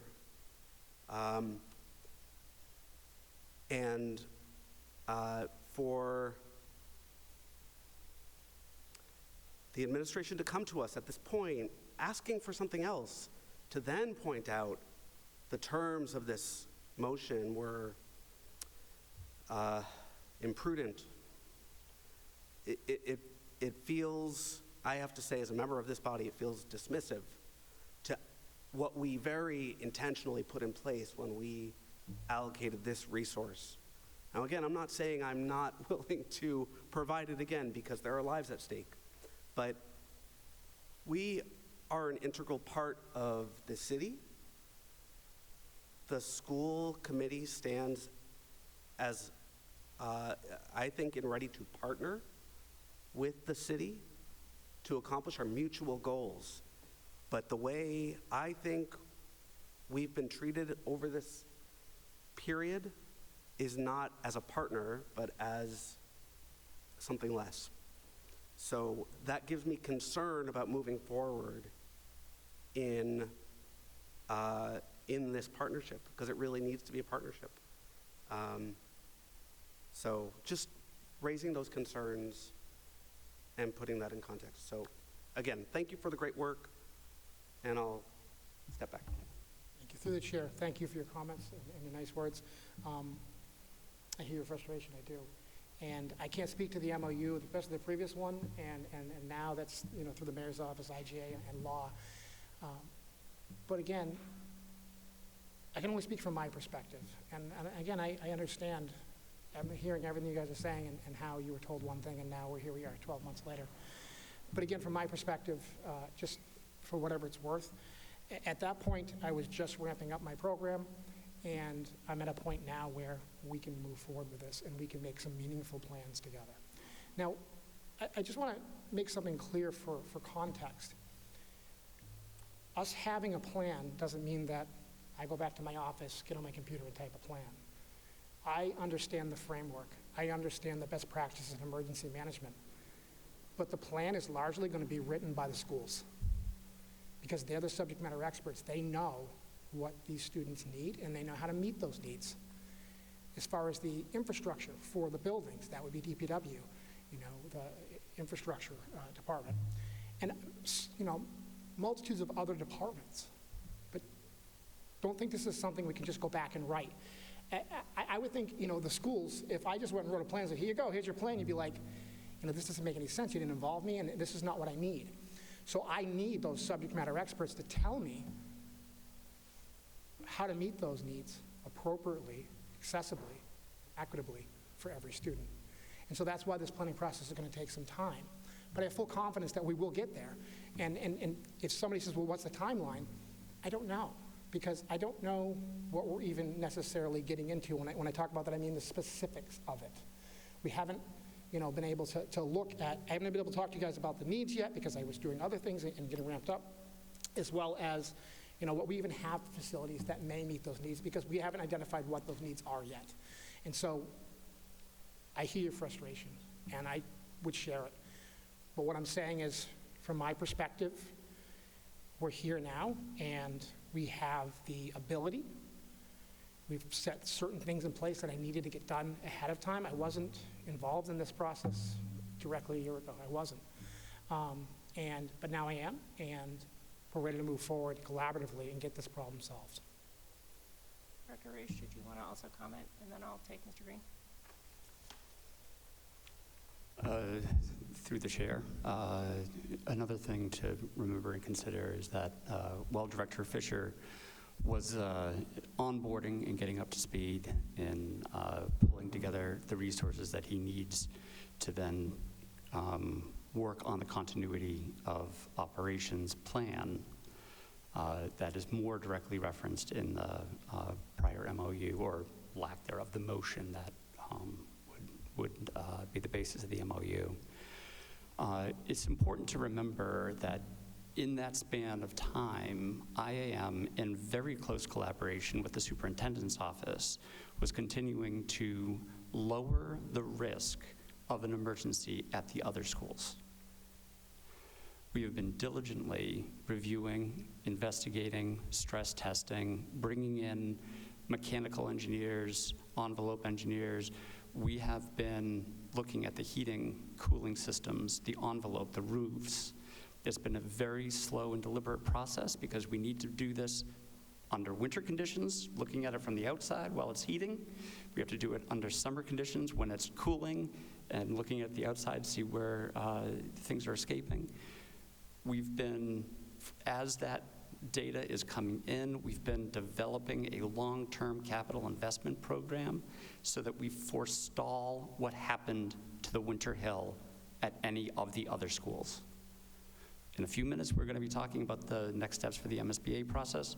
Someone pointed out the Wildcat. I know this Wildcat is here. I look at it every time I'm in the chambers. It is of the utmost professional importance to me that I and IAM don't let that happen again. And IAM is not going to rest until we open the doors of a new school, and I will personally take this and put it in my office as a trophy.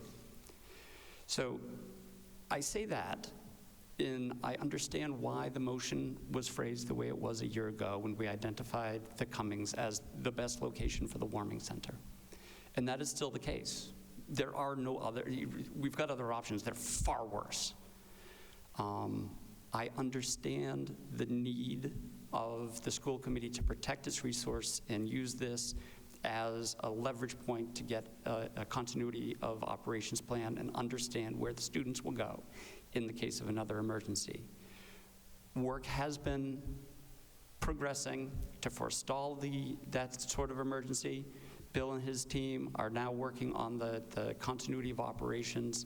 I think we need to understand that perhaps in 2 weeks you're not going to see exactly what you want to see, but this is a vital, life-saving asset to the city, and the city is also committed to the students in various forms and with various efforts. So I just want to give that perspective.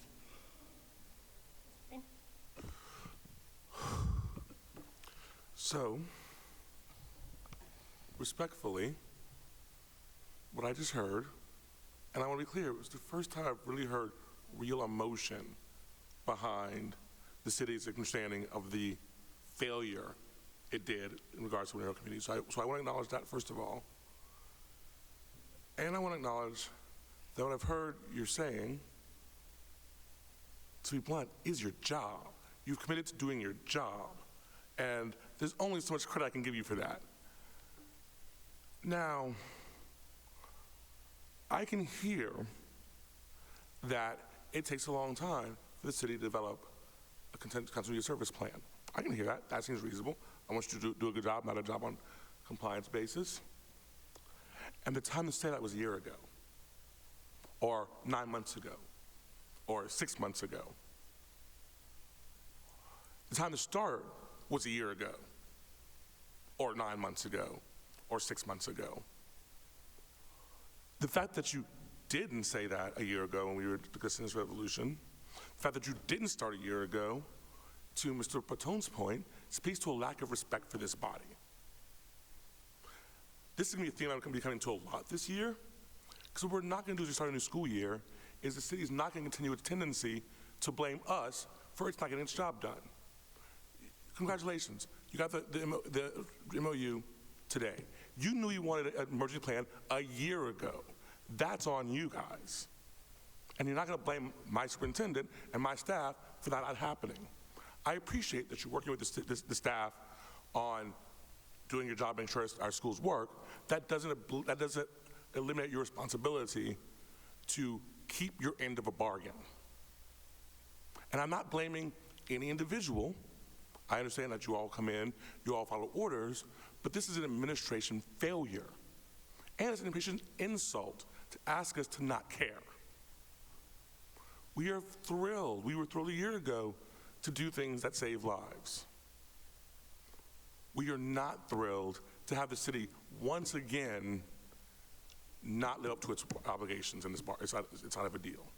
Because that is what's happened here. The city did not live up to its deal. Before, I'm with Dr. Phillips on this, before I can agree to another deal, I need some trust rebuilt here. Because I feel lied to and dismissed. Again. I want to be clear that I feel lied to and dismissed again. Be better.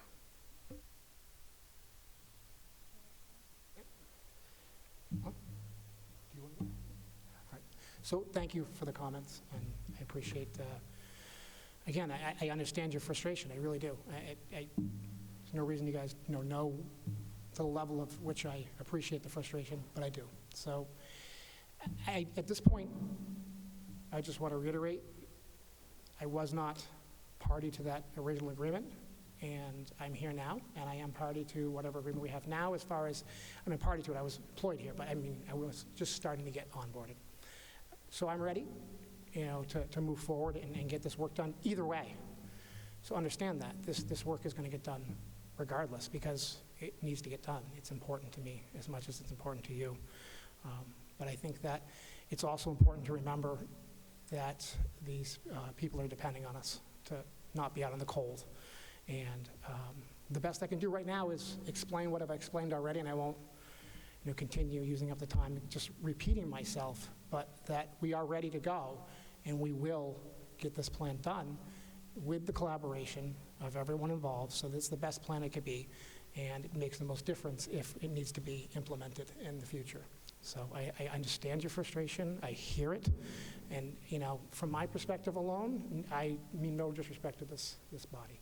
I have an utmost respect for this and what you guys do for the students and the city, and I am here to make this move forward and get this plan done.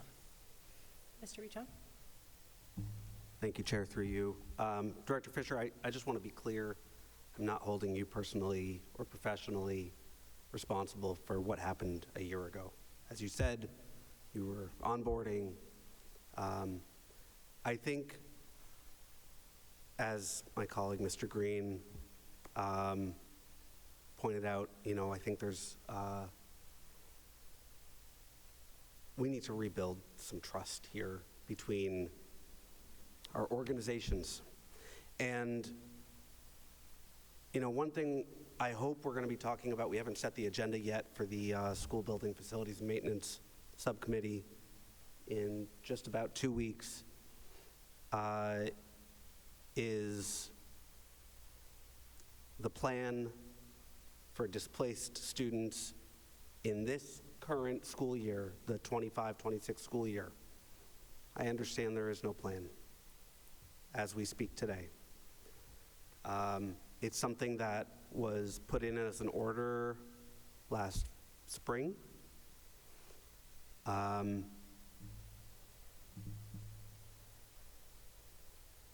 Understanding that we may not have a full contingency plan or swing space built out and ready by the time this MOU is executed. Obviously, that's absurd.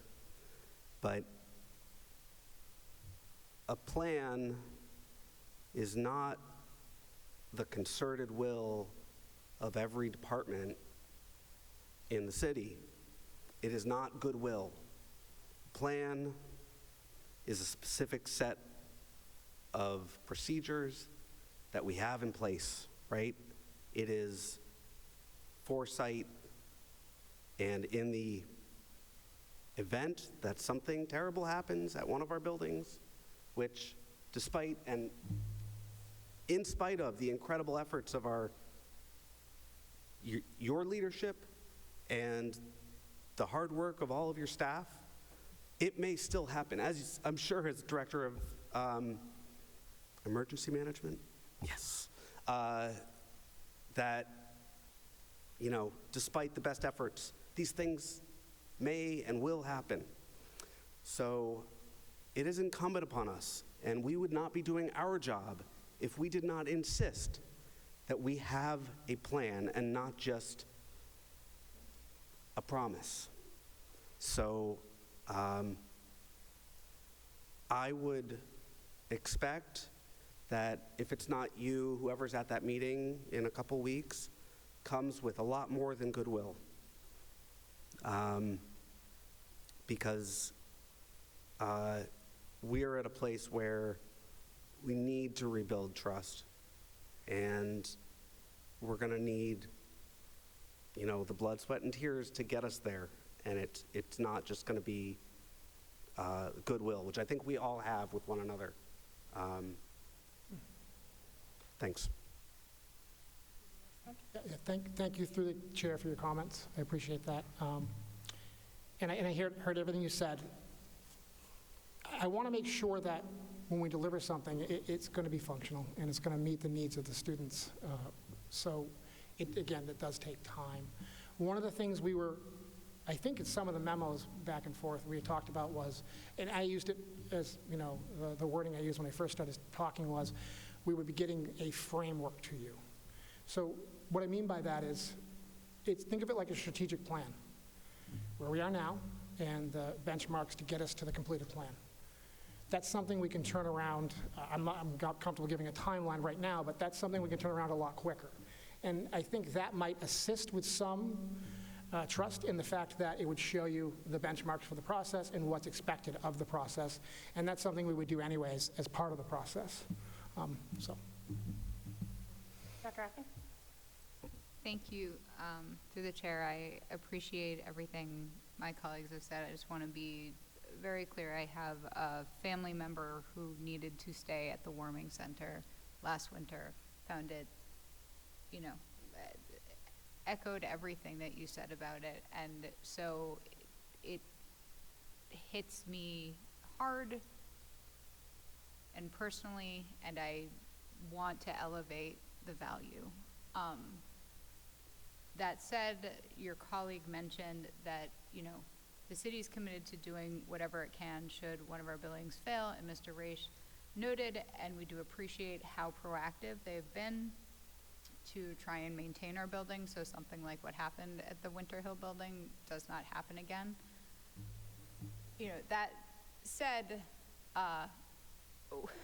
we kind of got lucky with that building in that Tufts was available and the students weren't there, and so it was a unique period of time.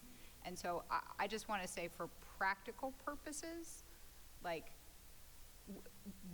those of us who went through it, we know that's not an option right now. Like Tufts has students there and will, for everything, save about 3 weeks at the end of our school year.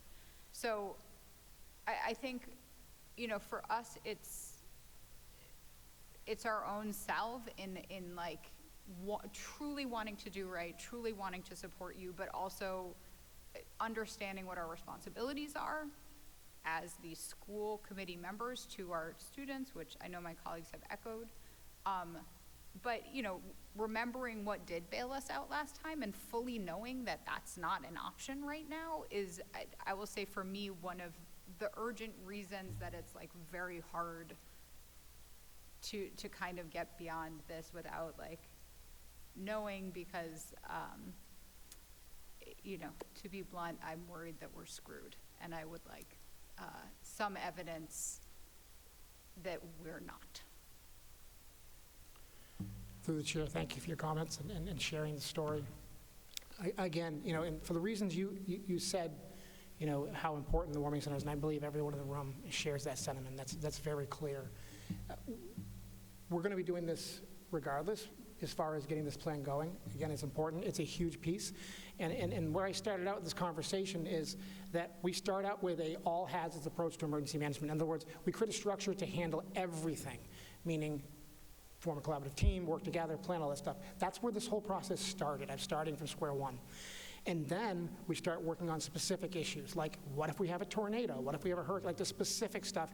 And the schools, or the continuity is more global, but the continuity for the schools is a specific plan. So we're absolutely going to do that. What I will say to that, and again, I say this because I see your frustration, and I see you're looking for trust. But what I will say to that after, what you shared, through the chair, what you shared, as well as the stuff I've shared tonight and the sentiment in the room is, when you guys make this decision, if you're going to hold somebody accountable, if this doesn't happen moving forward, hold me accountable. Don't hold these people that are out in the cold accountable. That's all I'll say about that. Dr. Phillips? Sorry to keep going on this one. Mr. Raish, Ms. Radici, I know you guys were here when we passed that motion in September of 2024. So at one point, you knew everything that was in it, right? And I screw up all the time, left and right. I screw up all the time. And the main thing that I do when I screw up is I say, I'm sorry, and here's how I'm going to do better next time. When I called you on not having this MOU and not having a plan in June, I didn't get oh, I'm sorry. I got a lot of talk. No, I haven't heard an I'm sorry. Here's what I'm going to do to fix it. I totally get why you could have lost the ball, because you were doing 80 million more important things, and yet somehow you lost the ball. And I think a basic I'm sorry would go a long way. Another thing I would say, if you hadn't dropped the ball, and I apologize if I've got that wrong, what I tell my kid all the time is if you're going to miss a deadline, tell people in advance, right? We're getting this missed deadline a year late with a year extension to continue. I know none of us want that. So I say all that. The last thing I want to say is I totally appreciate wanting to have a great emergency plan. And I know that when the Winter Hill School failed, Jeff turned it around in a week and found us a new building for 500 kids. I don't think that's the exact enrollment in the Winter Hill. I apologize. On average, we have about 500 kids per school. I think what we are looking for, and Badi, correct me if I'm wrong, we want to walk into the 25-26 school year knowing that if we need to put 500 kids somewhere on Thursday, we know where we're going to put them. I don't need the best plan for this year. I need an MVP, a minimum viable product for this year. I totally get why you want to create a very good plan, and I'd encourage us to do that for the 26-27 school year. But to get me on board with this MOU, to make me feel comfortable walking into this school year, I want to know, what are we going to do if we have to put 500 kids somewhere tomorrow or Thursday? I'll stop talking. Thanks. Through the chair. I was not here during that. I just started in February, but if an apology is required on behalf of the administration, then I'll happily say I apologize. And again, want to reinforce that we are committed to working with the school committee moving forward. If communication hasn't been as strong or hasn't been up to standards in the past, then we're committed to coming back and sharing preventative maintenance efforts that we're conducting on school buildings going forward, making sure that we're collaborating with you on this and hearing what you want to see in this MOU. And we want to make sure that we are working together to make sure that there is a minimal disruption on school education. We're willing to be partners in that, so I hope that we can do that. Thank you.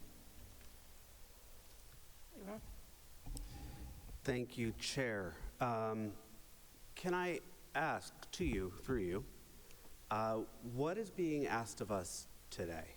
Are we... Nothing is being asked of us today. This will be on our agenda again at our next meeting, with the idea that there will be a finalized MOU that our lawyers are comfortable with and the city is comfortable with.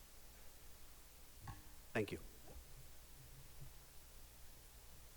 Okay. If there is nothing further, as mentioned, this will be on our agenda again in 2 weeks. If, as you read through that draft MOU, you have specific questions, bring them to me and I'll figure out how to best coordinate that. Okay, that brings us to the MSBA Designer Selection Panel. Mr. Raish, do you want to give us a quick... No, you want to continue just to berate me? Yeah, that's on brand. Through the chair, so as I think everyone knows, through the jointly meeting facilities committees, we are in the module that the MSBA refers to as forming the project team. We have hired an owner's project manager, PMA, which is essentially staff augmentation for IAM capital projects as we manage this project. They are the same firm that we had for the high school. They do excellent work, and we're happy to have them back on board. The next step is to hire the designer, the architect and the various mechanical engineers that will design the new building. The MSBA has a very prescriptive process. There is a designer selection panel, a DSP, which I think also shares an acronym with some computer thing. We have already put out the request for proposals. We have received 6, which shows a little bit of the interest that Somerville gives the community, or the design community in the greater Boston area. There have been some recent other districts that only received 1 or 2 proposals and had to go back out. Out of the gate, we got 6. So we're starting the review of that. There's a formal process with the MSBA. There is a 13-member designer selection panel, DSP. Somerville only gets 3 seats on that panel. The MSBA fills the other 10 seats. So the 3 individuals from Somerville have to really understand the community's priorities for the school that we're designing. The MSBA rules prescribe, for our case, that of those 3 seats, 1 is the mayor or the mayor's designee. I will serve as the mayor's designee. The second is the superintendent of the district, so Dr. Carmona will be on it. I will say that I will also be leveraging my staff to help me review the 6 proposals and rank them, and I suspect that Dr. Carmona will also. The third member of that we get to put on there is selected by the school committee. And so I do need immediate consideration on this because we're already in the process of, we have the 6 proposals, we're reviewing them right now.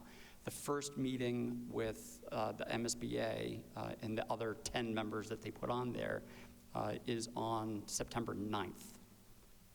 And at that meeting, we will rank the 6 and shortlist 3 that will be brought back for a subsequent interview on September 23rd. And then at the meeting on December 23rd, the selected firm will be chosen from those 3. It is a fairly heavy lift. These proposals are thick. They touch on a lot of different aspects that are priorities to the city and the district in terms of educational program, in terms of the net zero goals that we have for the building, in terms of the spaces and the additional amenities that we are looking to put into this building. We have convened our school building committee. The school building committee has met twice, and at the last one, because that school building committee is very involved, and we have some members of it that are very interested in this and have started reviewing those proposals, the school building committee, one member volunteered to be the school committee's designated person, and that's Courtney Koslow. She is a Winter Hill parent. She also works in the construction field, primarily doing affordable housing, but she understands construction, and she is a very strong advocate for environmental goals in building construction. And as a matter of fact, it also serves on, it's one of those committees that has like too many words to remember, but environment's one of them. And so she has expertise in that area, in the net zero buildings. So her resume is in your packet, along with the explanation of the MSBA process. And my hope is that we could have the school committee consider Courtney as their representative on the designer selection panel. Mr. Green. So let me start off by saying that Courtney is absolutely the right person for this job, and I would strongly urge us to appoint her. That said, in the spirit of wanting to start the school year on the right foot procedurally, it is problematic that we were given this information with no time to actually do a process or actually deliberate or actually exercise our judgment on behalf of the district.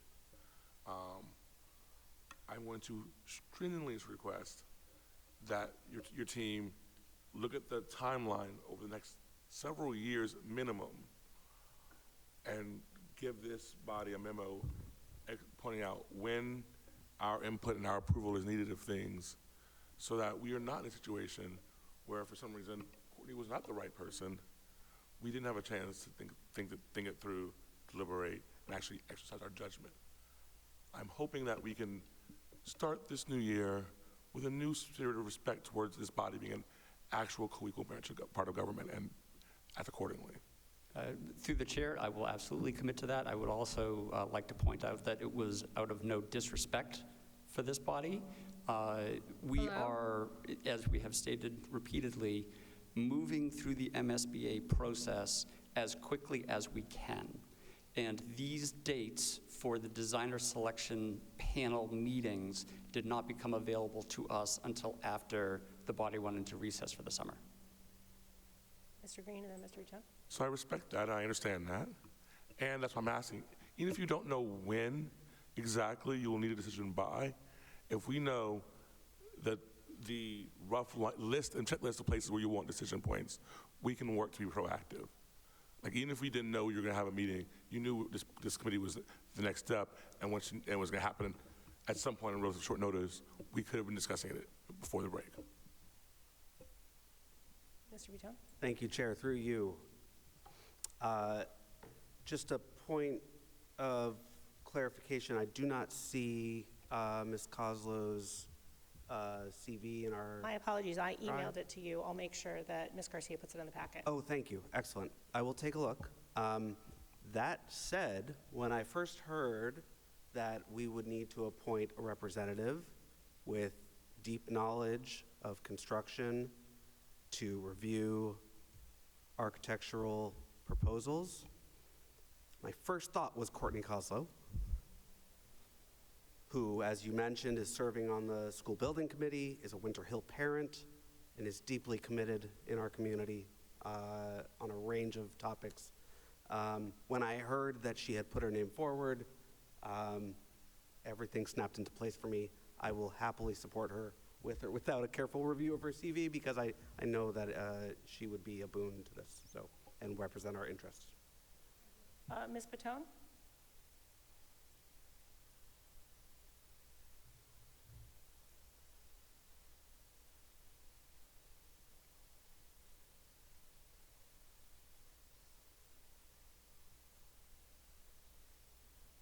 This is Laura Patone speaking through the chair. I hope my timing is correct because we're having challenges with Zoom and I'm accessing this meeting remotely and I'm watching it via cable, so I am many minutes behind, but I just wanted to put in my high level of support for Courtney Koslow. She's a resident of Ward 5. I've known her for many years and have so appreciated her thoughtfulness, her commitment, and her professionalism. And I think she would be a great asset, and I appreciate the building committee bringing her forward. So I'm fully in support. I understand that the timing might not be, may not want to vote on it right now, but I just wanted to say that and also apologize that I'm not participating directly in this meeting because I'm working on a delay because of the Zoom challenges, and thank my colleagues and constituents for their patience. Thank you. Thank you, Ms. Patone. Mr. Green? I appreciate Ms. Patone's concern about timing, but I don't think we have a choice. We don't have time. So I'm going to go ahead and move to nominate Courtney Koslow to be the school committee representative to whatever they call Our it. selection panel, DSP. Yes, thank you. Second. I have a motion by Mr. Green, seconded by Mr. Bitone. If there is no further discussion, all in favor? Aye. All opposed? Motion carries. Thank you to Courtney for serving this important role. I'm going to go back for a minute because we apparently forgot to accept the rules subcommittee when we did the subcommittees. We just did the finance. So if we could have... I'm pretty sure Sarah said both. Okay, we did do them both. Ms. Garcia wanted to double check with me. Okay, thank you. That brings us to a policy manual. Ms. Barish, do you want to give us the update on that? Yes. So in the packet is a revision to file JCA controlled student choice. I want to be clear that this is a sort of temporary or interim correction of the policy that has been in the manual but not reflective of current practice for as long as I've been on school committee. So what this does is describe the current process, and it is, we are bringing it to you out of rules with the understanding that the work on this policy is not done. It will continue as Mr. Green might want to talk more about. Okay, Mr. Green? Sorry, I certainly didn't mean to interrupt you there. I apologize. I was just going to go on and say that we did agree in the most recent round of teacher negotiation to create and I cannot remember, forgive me, that there are legal differences between working group, task force, and subcommittee. I can't remember which one this landed as, but that will be something that will be being selected in January with the new school committee to work on this very issue. So yes, to echo Mr. Barish's point, this is just to make sure that while that work is being done, we are in compliance with our own policies. Ms. Barish? And I just wanted to thank Mr. Bitone for working closely with Ms. Rodriguez at the Enrollment Center to put into language how this process works. In addition to describing, it describes the way the process works, and I think it is beneficial to families in the city to actually have access to a realistic and transparent description of how this works. Okay. Mr. Bitone? Thank you to Ms. Barish for that, and Mr. Green. This honestly was a collective work that Ms. Patone also participated in when she was on the Rules Management Subcommittee. I also just want to mention that we introduced, hopefully, greater clarity and definition of terms, such as what is a proximity school in the revised policy. So I think Again, we're going to be doing a lot more work on this in the upcoming term, but this provides a fair degree of concise and updated language that reflect our current practice. So, appreciation. Okay. If there are no further comments, this will be on our agenda at our next meeting for a second reading. That brings us to some grants. I'll entertain a motion. I move I'm to sorry, accept. wait, field trip. I missed the field trip. Thank you. Field trip. I'll entertain a motion to approve a field trip. I move to approve a field trip from September 17th to September 19th, 2025 for 60 sixth grade students from the Argenziano School to visit Nature's Classroom in Groton, Massachusetts. They will travel by bus. The student cost will be $310, but the PTA will fund all students unable to pay. Second. I have a motion by Dr. Phillips, seconded by Dr. Ackman. Mr. Viton? Just kudos to the PTA for stepping up, and thanks. All right, if there, yeah, Mr. Green? This is a long-term request, I think through you, probably to the district, but we've had lots of talk over the last couple of years of this concept of field trip equity. I confess that I'm still not sure what that means, but it does seem to me that one of the things it could mean is that we could take this school year to collect data on the field trips offered,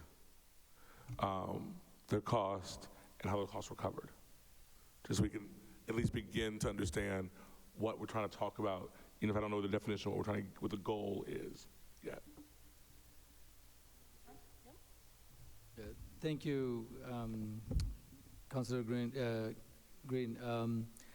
This conversation has happened outside of the families actually have, in some cases, copy you and then ask me also to think about what is the equity component around that. So there's that layer, as well as also what is the district endorse, if you will, or not, or just kind of like recommended field trips that are related to the curriculum.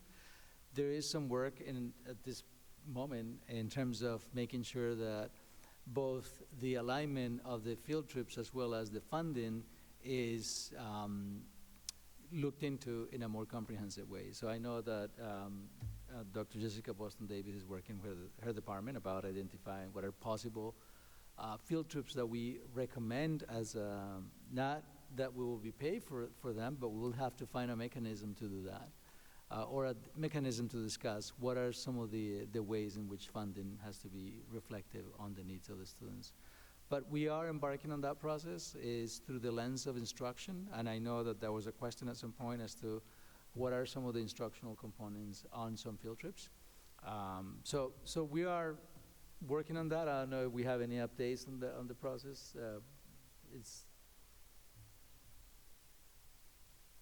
I'm happy to update. Thank you for the question.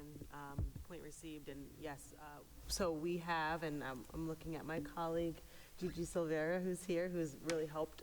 We've compiled the data from last year, and we're starting to look through the exact lenses that you've shared. It's something that we're still analyzing, and there's a lot there, but thanks, building off of great work from Erica Garcia and Gigi, we've been able to start that analysis process. We plan on sharing that with our principal team to make sense together of where we're going, who's going on trips, where are we going, how much they cost, all of those complex components. And as Dr. Carmona mentioned, we are also creating by grade level at least one recommended field trip to attend. There's complexity, as you know, with requiring a trip, given the logistics and many, many complex logistics, but we are able to support schools in attending field trips, one per grade level that is related to a curricular unit, either in science, math, ELA, or social studies. So that's something that we are actively working on right now, and perhaps is ready to go, but we'll work on that with the principal team in early September. So that process is underway, is a short way to answer the question.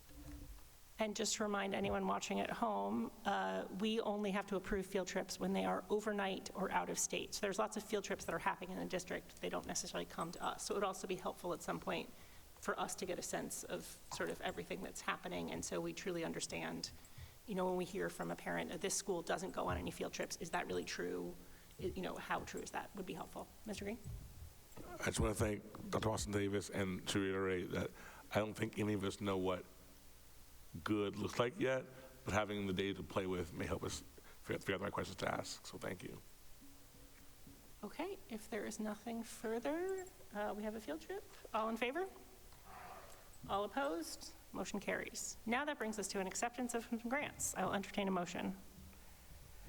I move to accept the following federal entitlement and continuation grants and all state continuation grants awarded to Somerville Public Schools listed below.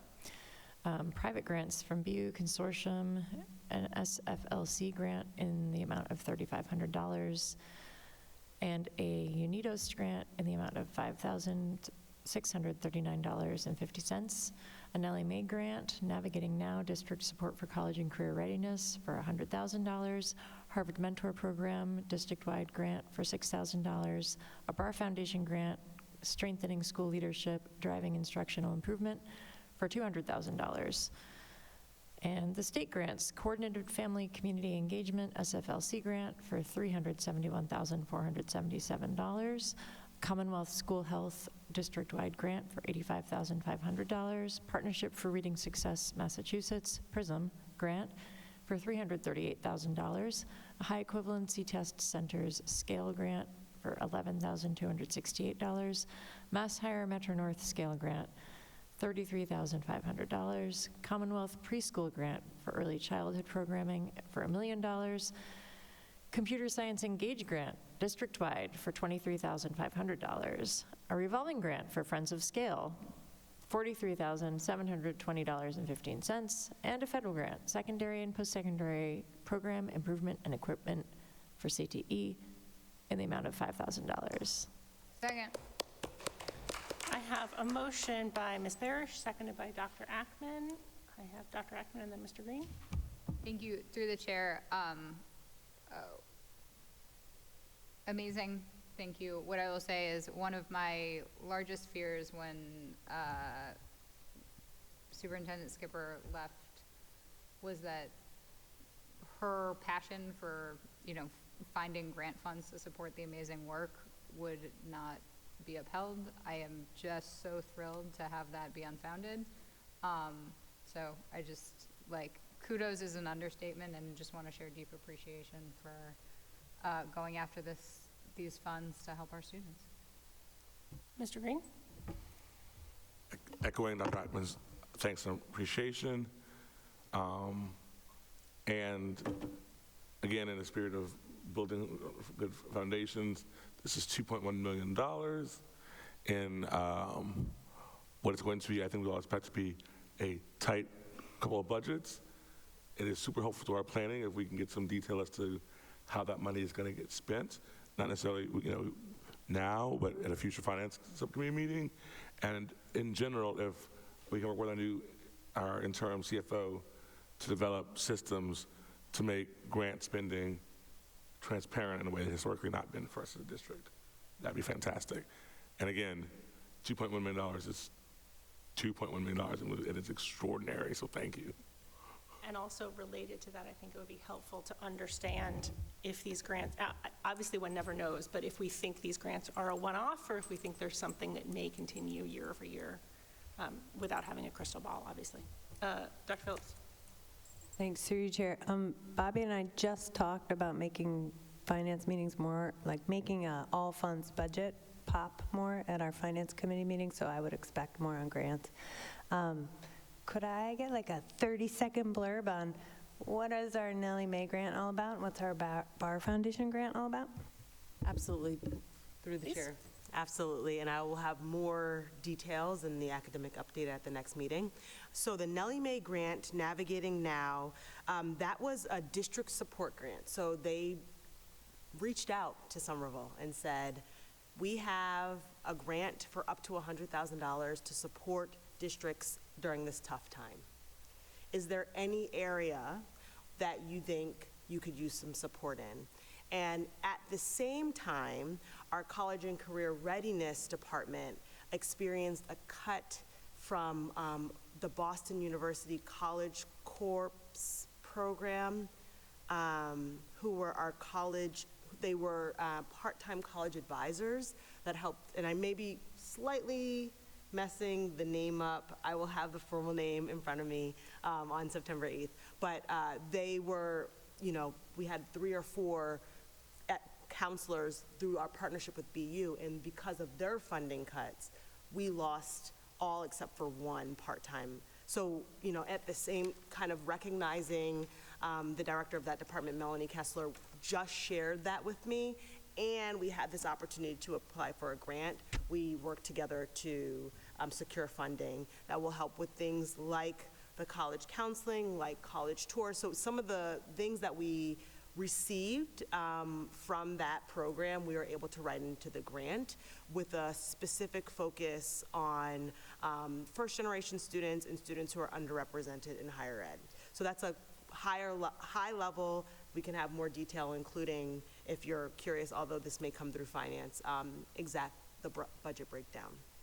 The Barr Foundation grant, very excited. Barr Foundation Strengthening School Leadership, Driving Instructional Improvement. This was a very competitive grant, and my team and I, we spent a lot of time applying for this, so I was really, really very thrilled to get it. So this is a really unique opportunity where I'll say it continues the work that we have really, I think, through Dr. Carmona's theory of action, through his strategic plan around how are we strengthening the principals and their teams to be the instructional leaders of schools. And it is open, it was open in that for the RFP, the request for proposals asking for people to share what they would do with the grant funding. It was open in that it just required us to think about how we strengthen school leaders and people maybe not in the principal seat, but people who should be or are or ought to be instructional leaders in school, all with the goal of driving instructional outcomes. So we already, in Somerville Public Schools, had a partnership with Lynch Leadership Academy. We already were thinking about how do we expand our work. Lynch Leadership Academy is out of Boston College, and they've been currently coaching and working closely with our principals team. We've been thinking, how do we expand that to assistant principals, department heads, teacher leaders? How do we expand that great work? And so this grant helps us do that. It requires a collaborative team, so this is something that we're still working on. In fact, I have a revision that is needed for our grant proposal right in front of me, but we're still working on what that will look like. But we have channels like our incredible district instructional leadership team, which is already a team of half educators and half administrators that work together to solve problems of practice around instruction in our district. And so the actual grant called for teams like that to come together and think about and use data to analyze our strengths and our areas for growth, and then make a plan of action partnering with Lynch Leadership Academy. So it worked out perfectly. Long statement short, it will continue our leadership development work with the centering academic and instructional leadership, and now we have a grant to help fund it. So we were thinking about how we pay for things like this and considering all the cuts. So that was long-winded. I thought I wasn't going to have a lot to say without the notes in front of me, but we were very excited. A lot of work went into many of these grants this summer, so that's high level. All right. Did you want to also add something? Yeah, just like I have to really say a couple of things, and I think Dr. Ackman mentioned a reference to the work that was done before. None of these grants really happen in isolation, and it requires a lot of heavy lifting. I know that most of them come through Dr. Jessica Boston's desk, and so she has done an amazing job coordinating these efforts. I know that Scale also, and the work that is happening with CTE, and the finance team. So I think that the good news is that Somerville is also, when I talked to the commissioner about the CPPI grant, Somerville is perceived as a place where grants actually can work in a collaborative way, and so that there is the ground is prime for collaboration. So I feel that the feedback has been positive from the folks that actually have granted the grants, and it just doesn't happen in isolation. And I could start naming names, but I'm afraid that I will miss some people who contribute heavily to this. But our finance team, our HR department, and big kudos to Jessica Boston Davis here, who does a lot of the work, and I just don't want to miss that opportunity to highlight the work that is happening. So, Great. Okay, we need to vote on the motion. All in favor? All opposed? Motion carries. That brings us to MSBA update, which I'm assuming we've already covered. I don't think there's anything else for this meeting, correct? Okay, so items from committee members. Could I just say something? I am really, and I don't know, Courtney, I was part of the meeting the day we had the conversation. She's very thoughtful, and I don't know how someone in his or her right mind wants to contribute. Do so much. There's a lot of work. These are piles of applications. So I am really impressed with that. I just wanted to, thank you for having made a choice of something. I just bump into this relationship, and I'm seeing how much she cares about the Winter Hill and about the district in general, as well as her ability to be able to reflect in regards to the construction, the content itself. So I'm really excited about working with someone who knows more than I do about the content, and also who is interested in the community as well. Great. Okay, that brings us to items from committee members. Before I forget, I meant to mention this earlier. The team has decided to not have simultaneous interpretation at our meetings because we have yet to have a single person make use of it. Am I correct? So it will be available with 48 hours notice moving forward, but it won't be at every meeting. So I just wanted to make sure to let people know. Yes, please. We didn't come to that conclusion lightly. That was done in collaboration with CFLC, and also when we looked into different communities around here or in Massachusetts. That is usually the kind of the system is like you ask for the translation, and then is available upon request. Mr. Rink? This isn't actually on now. I think, having seen the numbers for a while, I'm not surprised. Although it's always unfortunate. But it is about another accessibility issue. In particular, tonight's public comment made me think of two changes to our procedures that I would like to consider. Okay. One is that it was obvious that our standard timekeeping mechanisms don't work for people who may be visually impaired. So I just to think about that going forward. And, I know why we have the policy that school committee doesn't respond, and why procedurally we don't clap or any of those things. And we should, and as a rule, that policy has support.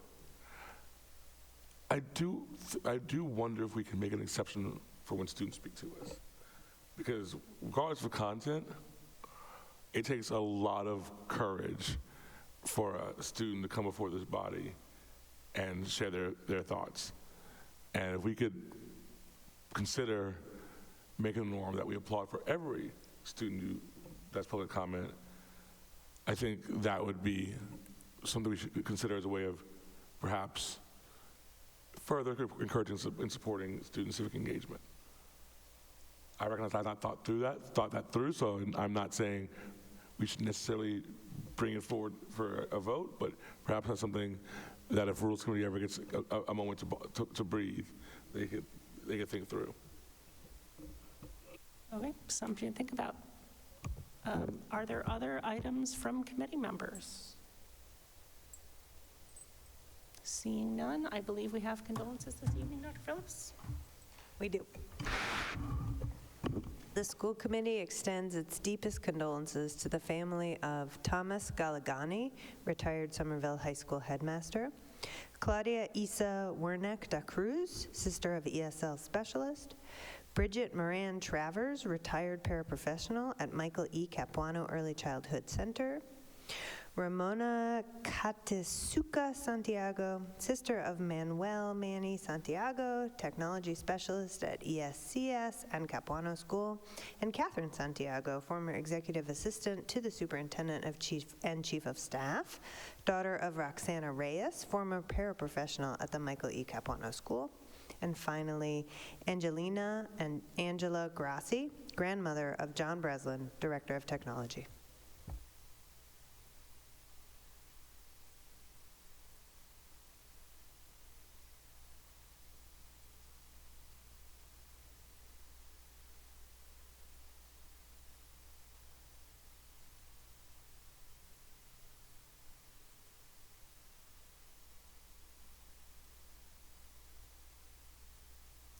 All right, with that, we are adjourned. Have a good day. Have a good first day of school on Wednesday, everyone.